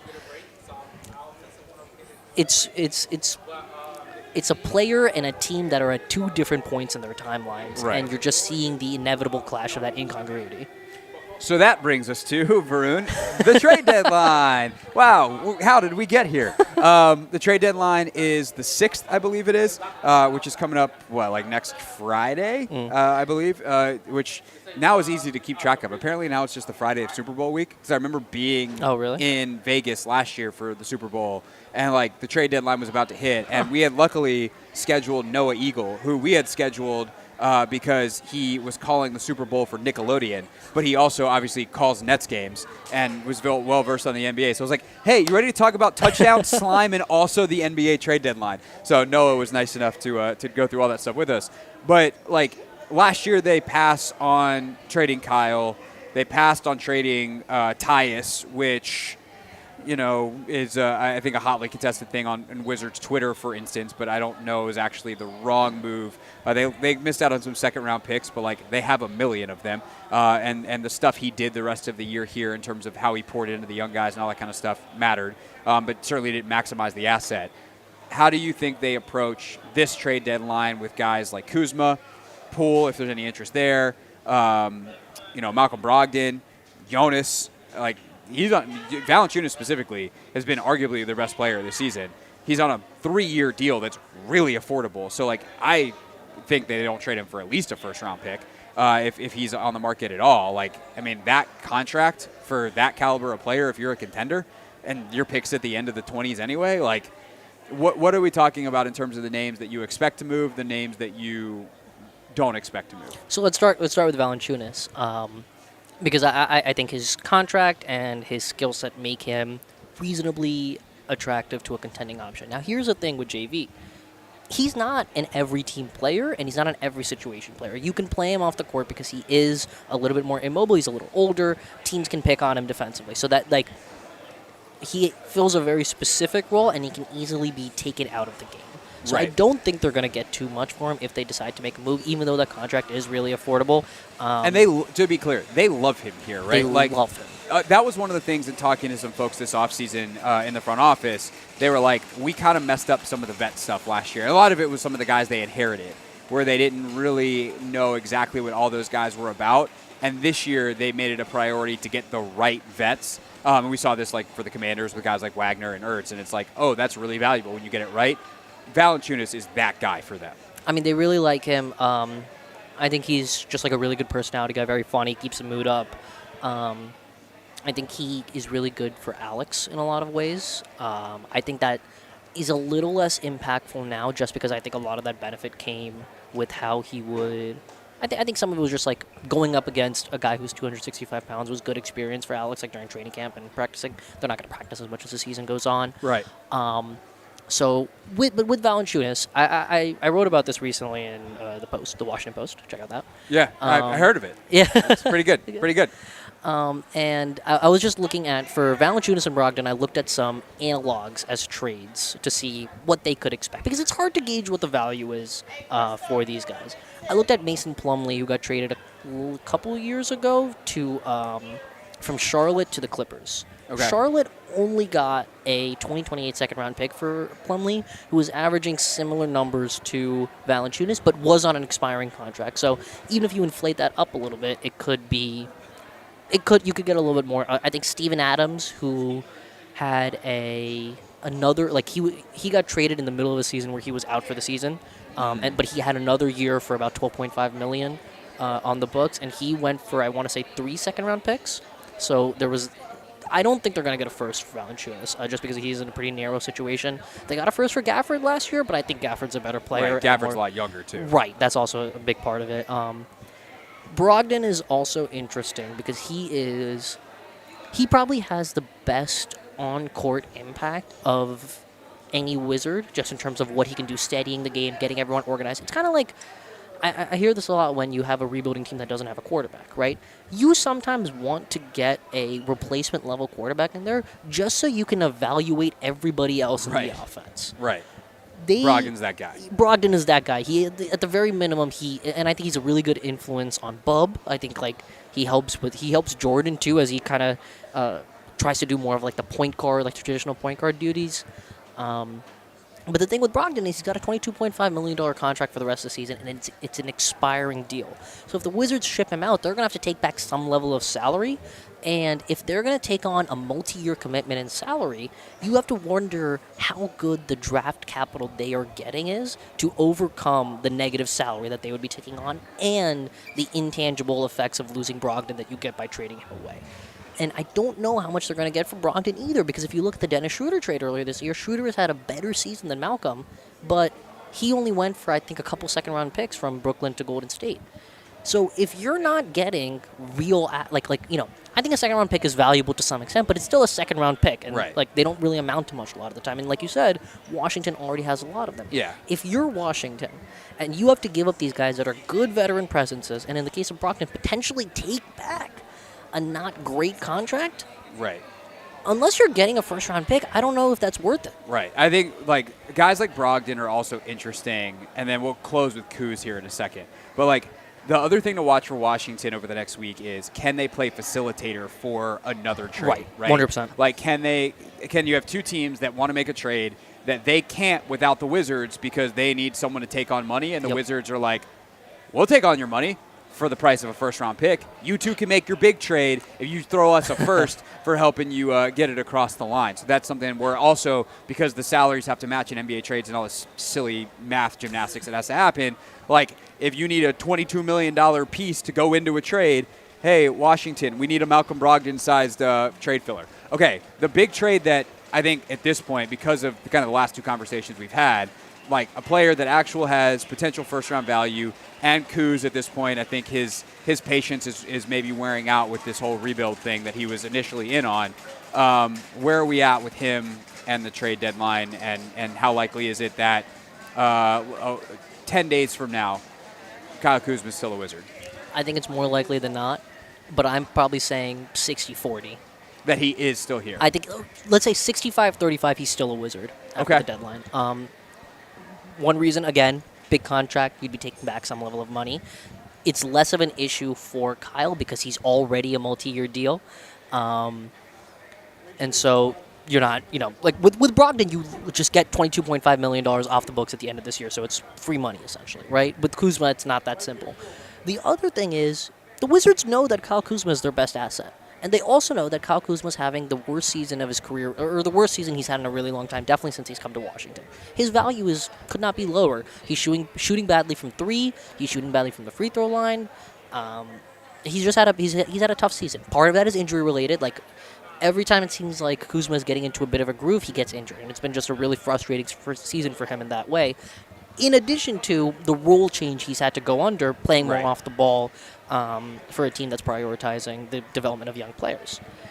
Because of that, if you look at how the Wizards value Kuzma overall, because of his contract, because of the fact that he's their best trade piece right now, and the fact that he's had such a bad season, I wonder if just the values don't intersect well enough at this point, and the Wizards say, listen, we've got more time on his contract, we are under no rush to trade him, we'll hold him. That's definitely possible, and then you can see a trade this summer, or Who knows? Maybe there's another Kyle Kuzma interview coming at Media Day for me next year. Varun, thanks, dude. Of course. Thanks Appreciate so much for having me on. You can read him, of course, in the Washington Post. Go to WashingtonPost.com/sports. Coverage tonight of the Lakers here in town. LeBron. I mean, who knows how many more times we will see him here. Obviously, he's playing tonight. Is Bronny playing tonight? Is he with the Lakers right now? I honestly don't know. Oh, okay. Well, that's I know not AD's his not playing. Yeah, AD's out tonight, so that's a bummer. But maybe it gives the chance for the Wizards to avoid a 16th straight loss. We'll talk to Dave Johnson next here in the concourse. We're outside section 106, 107 at Capital One Arena tonight here on the Team 980.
All right, we're live at Capital One Arena on the Hoffman Show on the Team 980. Always live as well on the free Odyssey app. Dave Johnson, right there, the legend, getting ready to join us.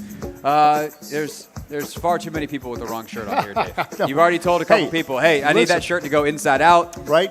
And that jacket looks good. It's very, very nice, ma'am. No. It's just the wrong team. Yeah, no. The Lakers are here. Yeah, no, the Lakers are here. But listen, this is like last time. We had the all cast on Monumental Sports Network. Yeah. As always, I like being on the Hoffman Show because we're also on YouTube. And tonight, the Lakers in town. Everybody's buzzing about that. I want the person that says stop, please, to go to the front door and make sure that no Laker fans come in. Yeah. And you know what? This is like being at home. Everyone's ignoring me as I'm talking, as we're buying. Hi. We're with the tour. But the bottom line is look, physicality tonight. The Wizards, yes. And we talked about this last night. Bernie Bickerstaff, and Wizards fans will know that name. He was the assistant coach when the Bullets won the title in '78. He was our coach in '97. When I first started doing this, he said, look, the first game back from West Coast road trip is always the hardest game. And last night, you know what? We looked like a team that had just gotten on a flat yeah. team. That's not an excuse. That's, you know what, a young team's going to have to learn, just like we talked about how you play at the last game of the Dallas Mavericks road trip. So of the road trip. So the last two games are not representative of how this team can play, has been playing. Tonight, no Anthony Davis, but that's no free pass. You're going to have to be physical and set the tone if they can defensively, which this team wants to play with pace, and that triggers their offense. So the first quarter will be critical. This is a team that is not built to catch up from double-digit deficits. Playing physical is really hard for young guys in this league because it takes a while to understand what physical means. What physical was in college or in Europe or in high school is different than what physical means in the NBA. Who are some of the guys that you look to tonight to set that tone early for Washington to say, I'm going to get up into you defensively. I'm going to have the intensity that's required to win in this league. Like, who are some of the guys that you've seen consistently really understand that you look to and say, that's got to be the tone setter? Well, listen, and I was not ignoring. I just looked down. The starters just got texted to me. So, Keshawn George, I was interested to see if he's in the lineup. He is one. I think he is not going to the Rising Stars All-Star Weekend like Bilal Coulibaly, like Alex Sarr, and like Bob Carrington.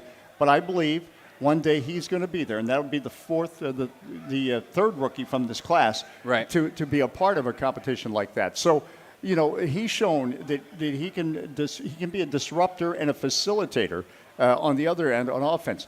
Jordan Poole in Phoenix had 6 steals. As much as we talk about Jordan Poole's threes, he's having an excellent year defensively. When Bob Carrington gets into the game, he is, as we say, Baltimore tough, but that's not just a slogan like Baltimore is best. He's got that Sam Cassell toughness. Maybe there is something in the water in Baltimore when it comes to that. So it starts with on-ball perimeter defense, and that's what needs to be stronger tonight, quite frankly. Look, this team is capable of so much more, as I just thought about Jordan Poole with the 6 steals. And the point is, we've always said this is not about a result season, but this is also not about a season where you get blown out, like the Lakers game, like the Mavericks game, or I'm sorry, like the Raptors last night. It's about putting yourself in competitive games with a chance to win. And for the most part, the Wizards have done that this season, and because of that, there is real growth in a lot of these players. So I'm glad you mentioned that. Dave Johnson with us here on the Hoffman Show, Team 980. We're always live as well on the free Odyssey app, and of course streaming on YouTube too at the Team 980. We're outside section 106, 107 here at Capital One Arena. If you want to come by and say hello, although I do recommend, Dave, people do that at commercial breaks. My ADD goes into overdrive. You talk to me during the show stops. That's not a good thing. Speaking of, now I'm like, what were we talking about? This is why I have this little fancy notepad. I got a story about that real quick. Yeah. Talk about that. When you're on the air, we can multitask and do a lot of things. Who's we? Well, you can multitask. I cannot multitask. Okay. But when I was in L.A. at the Clippers, I'm on the air, and this guy felt compelled to tell me that I'm sorry, only one stat book, we're changing the copy or ink. And I'm like, I'm on the air here. The copy or ink I know is breaking news. As that's another thing that drives me crazy. Is this at the Intuit Dome? This is the Intuit Dome. They spent $2 billion in that place, and they ran out of copier ink? And that's my point. Think about it. Look at the phones we have. You can see on YouTube. These are small. We can do anything with these phones. Yeah. We can listen on the free Odyssey app to Wizards basketball or the Hoffman Show or Team 980. But the copier is still the size of an aircraft carrier in the office, and when it gets jammed, nobody can fix it. And it's still, I can't figure out how you do all the things you're supposed to be able to do with it, and you end up calling out somebody to fix it. I wonder, genuinely, if it would be more cost efficient just to get everyone an iPad, like to lock in an iPad you have the monitors upstairs that have the stuff on it that updates live anyway. So I don't know what the value is of actually handing you that sheet of paper. How much money could we save? Clearly, NBA teams need to save money. It's a league that is nobody's spending money here. No. But how much could we save the NBA by not handing out stat sheets anymore? No, that's true. That's a good point. Let me get Adam Silver on speed dial, and he's busy worrying about 10-minute quarters right now. Which, by the way, not opposed to the 10-minute quarter. You know what I am, and I'll tell you why. The history in the record books. That's correct. The problem. And that's the problem. I think at this point you can't. You look at the other sports, whether it's soccer, 90 minutes, football, American football, 60 minutes. I just don't. I don't think that's it. There's other things maybe you can adjust, but when you're fooling with something that's going to impact so many records, because suddenly you lost 8 minutes a game, I don't think you can even entertain that. I do think that it would impact it less. Like a lot of the team records would be impacted, but individual statistics, because I don't like what it actually reduces is because if you look at, say, a WNBA box score. The best players in the WNBA play roughly the same as the best players in the NBA because all they do is play the bench players less. Right. So there is an impact, but some of the individual scoring statistics of like points per game, like LeBron is still going to play 36 minutes a night, or we would have for most of the 20 years. I don't know if he's playing that this year, but like I think that would be the change. Anyway, apropos of none of that, as we wrap up here with Dave. You mentioned the lack of competitive games here for the Wizards and some of the reasons we talked about why. But as someone who's been calling games as long as you have and seeing the progression of these players, what's the opportunity cost here for them not getting they're getting a lot of great minutes. They're getting a lot of good experience, but they're not getting it in these tight competitive games because the Wizards are doing what they're doing in the first quarter, for instance, last night.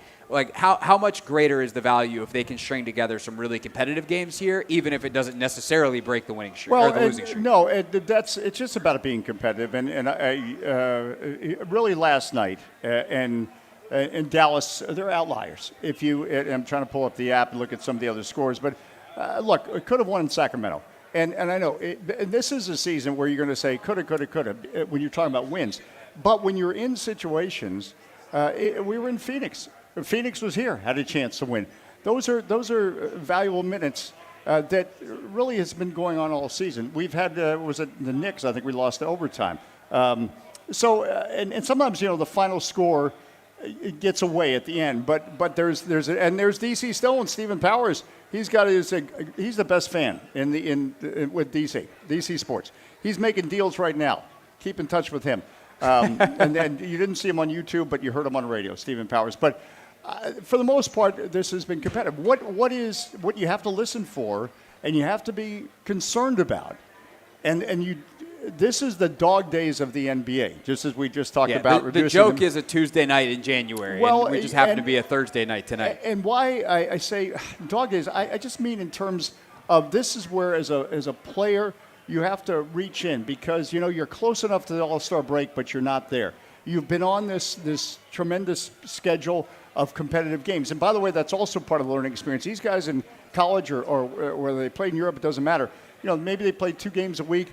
But they never faced. Every night you face a team that can win. The Lakers come in here knowing that if they don't bring it, the Wizards are going to win. The Wizards pushed them last year here at Capital One Arena, and in LA, the game went to overtime. So they know, and everyone knows that if you don't bring it on a given night, you're in a lot of trouble. And so the Wizards tonight. The players, all these players didn't get here because they can accept losing. They can't. Make no mistake about that. Right now, though, the joy is still in fighting each and every night. If we're having a conversation 3 years from now and nothing's changed, that's a whole different story. Of course. This is Year 2, it's still the deconstruction, as Michael and Will call it.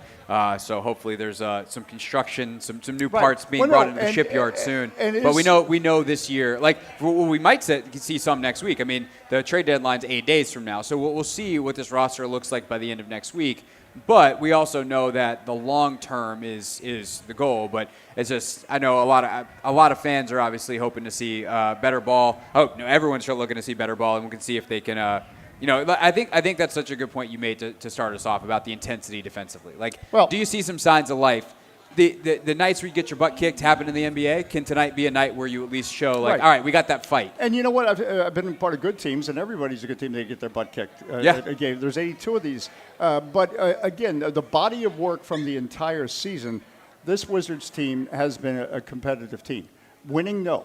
Competitive, yes. When you have a Bilal Coulibaly that can hold and I'll have to bring up the exact names, but it's like 7 elite players to 30% shooting. Something's going on there. That's progress. I mean, we're talking Trae Young, Shai Gilgeous-Alexander. So there's a lot of individual metrics that are pointing in the right direction, but this is a team game. And again, I don't want to look at the final score, but if I really do a deep dive in each game this season, I would say 80% have been competitive.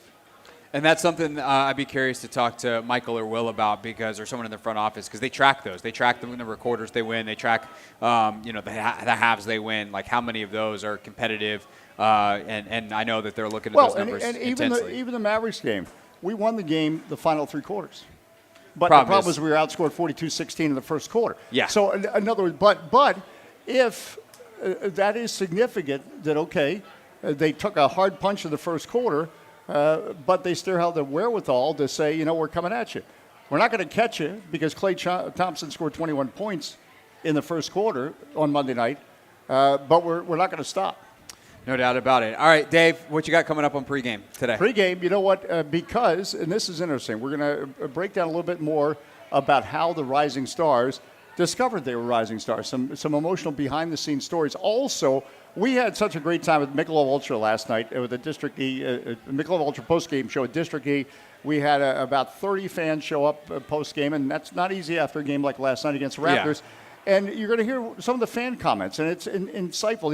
These are fans that hear night in and night out and watch this team, and they are literally invested in this team. And it's important. This is why we try to do it on the radio. Everyone wants to be heard, and we have to have that discussion.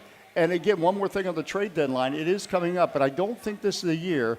The Wizards don't look for a blockbuster move, but they want to acquire assets because they're putting themselves in a good position. You develop young players and put yourself in a position where you also can take on some salary. No doubt about it. So that's coming up. 6:45, 7 o'clock tip tonight here from Capital One Arena. Dave's going to head upstairs and prepare. We're going to, I don't know what we're doing next. We're going to do something next, and then we'll got real things to wrap up the show. But first, let's get an update on the latest in the world of women's sports, presented by Wawa. Chicken how you wanna at Wawa with customizable crispy or roasted chicken sandwiches.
It's the Hoffman Show. We're on the Team 980, always live as well on the free Odyssey app. Of course, we are your home for Wizards basketball here on the Team 980. The game coming up tonight against the Lakers, about 40 minutes from now. We are about 25 minutes from pregame.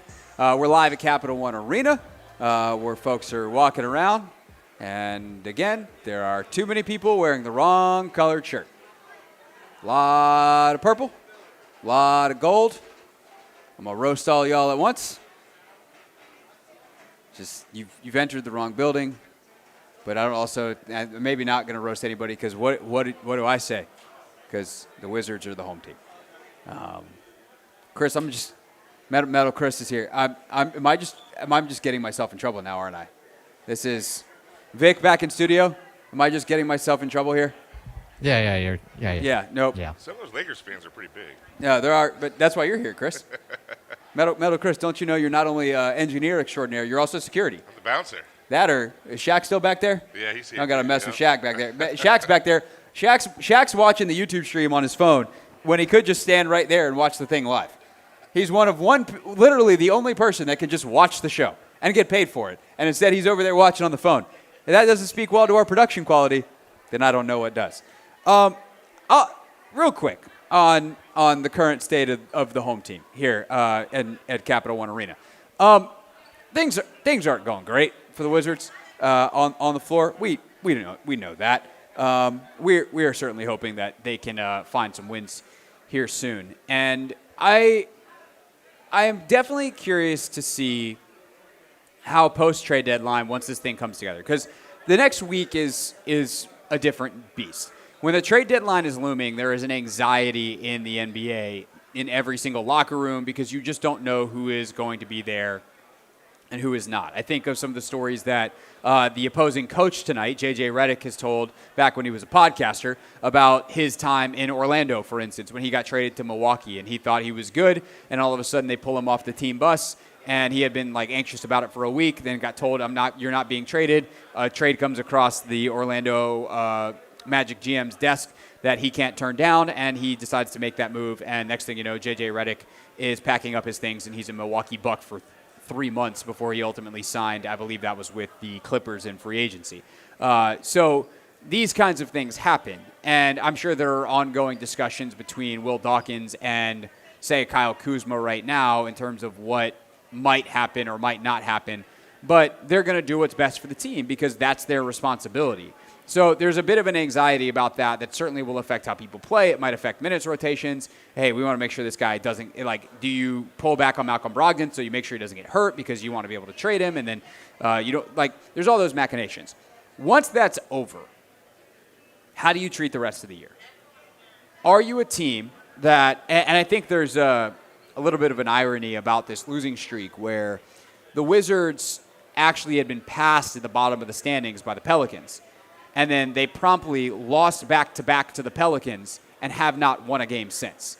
So they have reclaimed their throne at the bottom of the NBA standings in a year where they kind of want to finish at the bottom for maximum lottery odds in one of the best lotteries we've ever seen, according to most of your NBA draft nicks. But when we talked to Varun Shaker about an hour ago about creating winning habits for this team, that becomes the key post-trade deadline for me.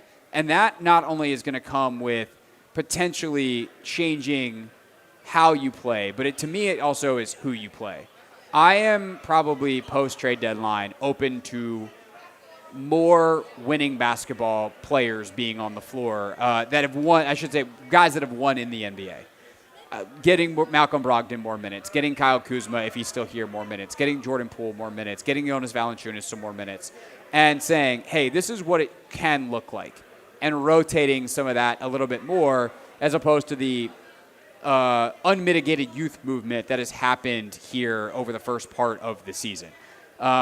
You don't want the good work that you've put in over the first 50 games where some of the young players have gotten a lot of minutes, they've gotten a lot of opportunity to ultimately be soured by developing bad habits in the back half of the season.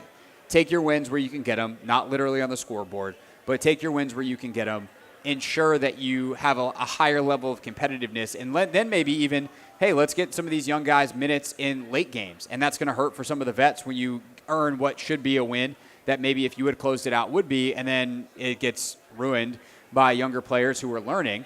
But that's the process in this league. It's a brutal league. It's an unforgiving league. And ultimately, these are the tough decisions that they're going to have to make. Brian Keefe leading the way night to night, along with obviously Will and Michael and everybody else in that front office who's got input as they try to finish out this deconstruction phase and start doing some construction on a winning team this offseason. When we get back here at Capital One Arena, we will wrap things up with real things real people said into real microphones. Final thoughts on the show today. Get you set up for what we got going on tomorrow, and then the best sound of the day, including one of the most famous athletes in the world in 2024, explaining why they don't like microwaves. That doesn't make you stick around. I got nothing for you. It's the Hoffman Show. We're on the Team 980. We're always live as well on the free Odyssey app.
Live from Capital One Arena, it's the Hoffman Show. We're on the Team 980, always live as well on the free Odyssey app. We are streaming live on YouTube too at the Team 980.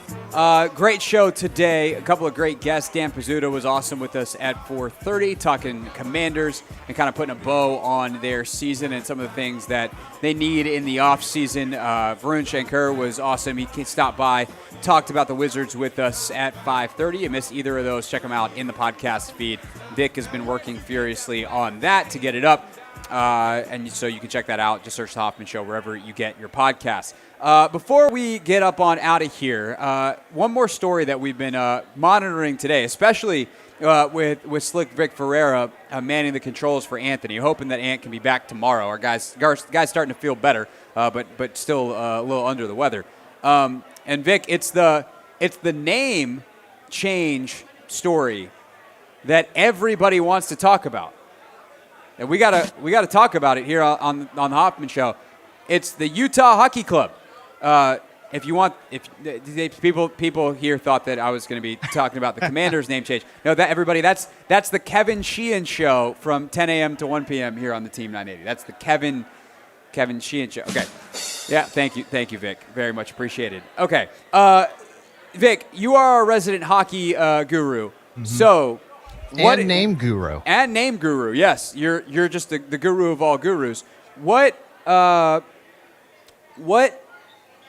the latest update here on this Utah Hockey Club situation where they are trying to they've got Utah Hockey Club right now as a temporary.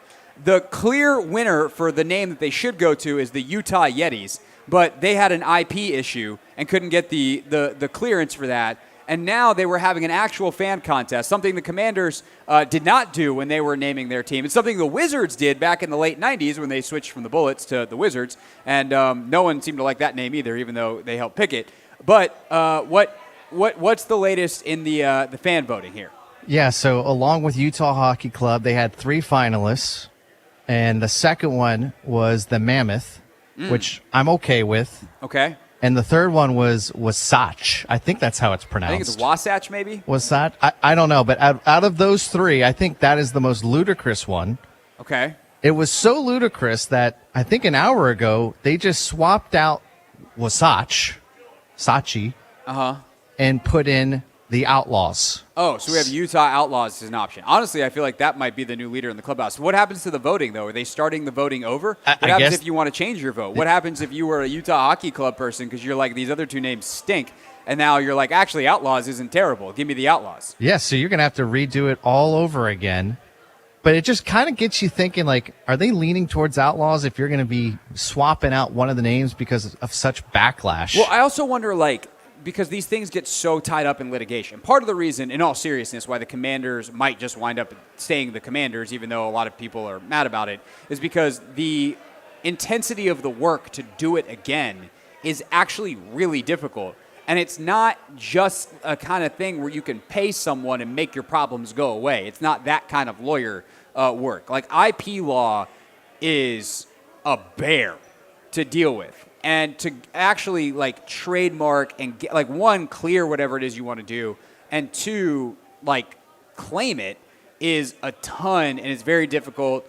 And I wonder also, like, did they want Outlaws all along, and maybe they didn't have clearance, and their lawyers kept working, and, like, all of a sudden they got some courtroom victory or backroom deal done, and now all of a sudden Outlaws is an option for them.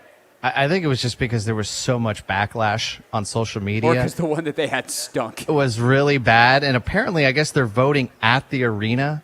And they have home games on Friday, Sunday, and Tuesday. So it's possible they haven't even voted yet. And that they just scratched one of the names because of it was just so bad that they had to replace it. Wow. Okay. Well, stay tuned for more on this developing story. And I'll talk about the Commanders brand thing eventually. Mark Klaus, the new team president, joins like this week. So Josh Harris mentioning that in the full page ad he took out in the Washington Post today. All right, so that's that. Tomorrow on the show, Clinton Yates makes his long-awaited return. Excited to have Yates back on the show. It's a short show because we got college hoops tomorrow night as well. So we'll get our Commanders, end of super week. End of their season just ended. Fix in. We'll see what happens tonight with the Wizards here. Hopefully they can notch a win, get off the schneid. If not, they'll be sitting on 16 losses, which is a franchise record, and they will be doing that for the second time this season, which feels like a thing we might need to talk about if it happens. So Zardos, it is on you to make that not happen tonight. In the meantime, though, we wrap up this here edition of the Hoffman Show like we do every edition of the Hoffman Show with real things, real people said into real microphones. Real things. We're not going to be sucked this year. Real people. 5-11, not very good. Said into real microphones. The culture is actually damn good. You know where the culture is very terrible, Victor, is the Jacksonville Jaguars. That is a clown show of a franchise, and it's very reminiscent of many of the things that used to be terrible about the football team here. Thankfully, that's not our problem anymore. We don't have to deal with that. We don't get silliness like our head coach embarrassing himself doing the team slogan at the press conference. If you missed it, Liam Cohen, the new head coach of the Jacksonville Jaguars, tried the signature Duval of the Jacksonville Jaguars, and at his opening press conference, he was terrible. It was, quite frankly, the whitest thing I've ever seen in my entire life. How did it sound, Craig? I can't even do it, and I'm white. I think he said Duval. Yeah, that was good, Vic. See, you were the right man for the job. A man with the last name Ferreira. You should let that one marinate for a second. Apparently, he'd been practicing, and a TV interviewer down there in Jacksonville gave him a second chance. Vic, how did that go? All right, Coach, I know you've been working on that Duval. Can I get one from you before we let you go? Duval. Here we go. At least it was more confident. It was better. It still was like a C- at absolute best. Can we talk about the Dak Prescott "Here we go" cadence at the end? Here we go. Here we go. There was a little bit of that. I found it pretty funny when Cooper Rush did the same thing. Also, if you play against the Cowboys in Madden, or if you play with the Cowboys in Madden, you're probably half the people that are walking around here in the Laker jerseys. Hey-oh, I got one in. All right. Did it right as a bunch of Wizards fans walk by, too. Thank you. That's what we're looking for. Dak does it in the Madden game, so that's a neat trick. But anyway, yeah, it's a thing down there, whatever that's worth. And I don't know why Liam Cohen did it. I don't know at all. You ready for a hot take, Victor? Or maybe a lukewarm take, depending on your microwave settings? Here's Olympic gold medalist, triple gold medalist, Gabby Thomas on Kylie Kelsey's podcast with a literal hot take. Hi, I'm Gabby Thomas, and not gonna lie, I don't believe in microwaves. I actually don't believe in using pretty much any kitchen appliances except an air fryer. I don't like that they don't actually heat up your food. I think that whatever you're eating, it's better off cold. I will say, the idea that the outside gets hot and the inside stays cold, what are we doing? I haven't used a microwave in about 7 years, and I don't plan on it. Now, do you have an air fryer of choice? I think it's like the Ninja air fryer, and it lifts up or something. Microwaves give me the heebie-jeebies. They freak me out. I don't know what they're doing. They make your food like soggy and weird. I respect it. The first time I heated nuggets, specifically, that was my turning point. You can go to 4330. It's like, this is ridiculous. Yeah. I'd rather start the oven or just put it in the air fryer. Thank you. I'd literally rather do either of those things in microwave. Yes. Or eat it cold. And I'm with you. Eating it cold, we're really cutting down some time. You take it out of the fridge, stick a fork in there. Look at us. We're on our way. Stick a fork in there. We're on the move. I honestly have a lot of respect for that take. Air fryers are pretty great. Beto Chris, you look distraught. You are distraught over Gabby Thomas just being full anti-microwave. She hasn't used one in 7 years. And this is a woman who is known for speed. The complete lack of understanding of how it works is what disturbs me. But she's just like, I don't know what it does. I don't know what a microwave is. It's just, right. When you have a flaming hot bowl that burns your hands, ice cold food on the inside, and then food that burns your mouth on the outside, I also don't know what they're doing with microwave. How does that literal microwave work? So they're sending microwave radiation into your food. Yeah, and apparently it's not getting all the way through. No, it does get all the way through, but it heats up on the outside first because it's denser in the middle, just like anything else. So it takes longer to get to the middle. But it just doesn't. It doesn't do a good job. I am pro this take. I'm not anti-microwave to that, but I do respect the dedication to just a superior way of heating up food because it also does make your food better as long as you don't like dry it out.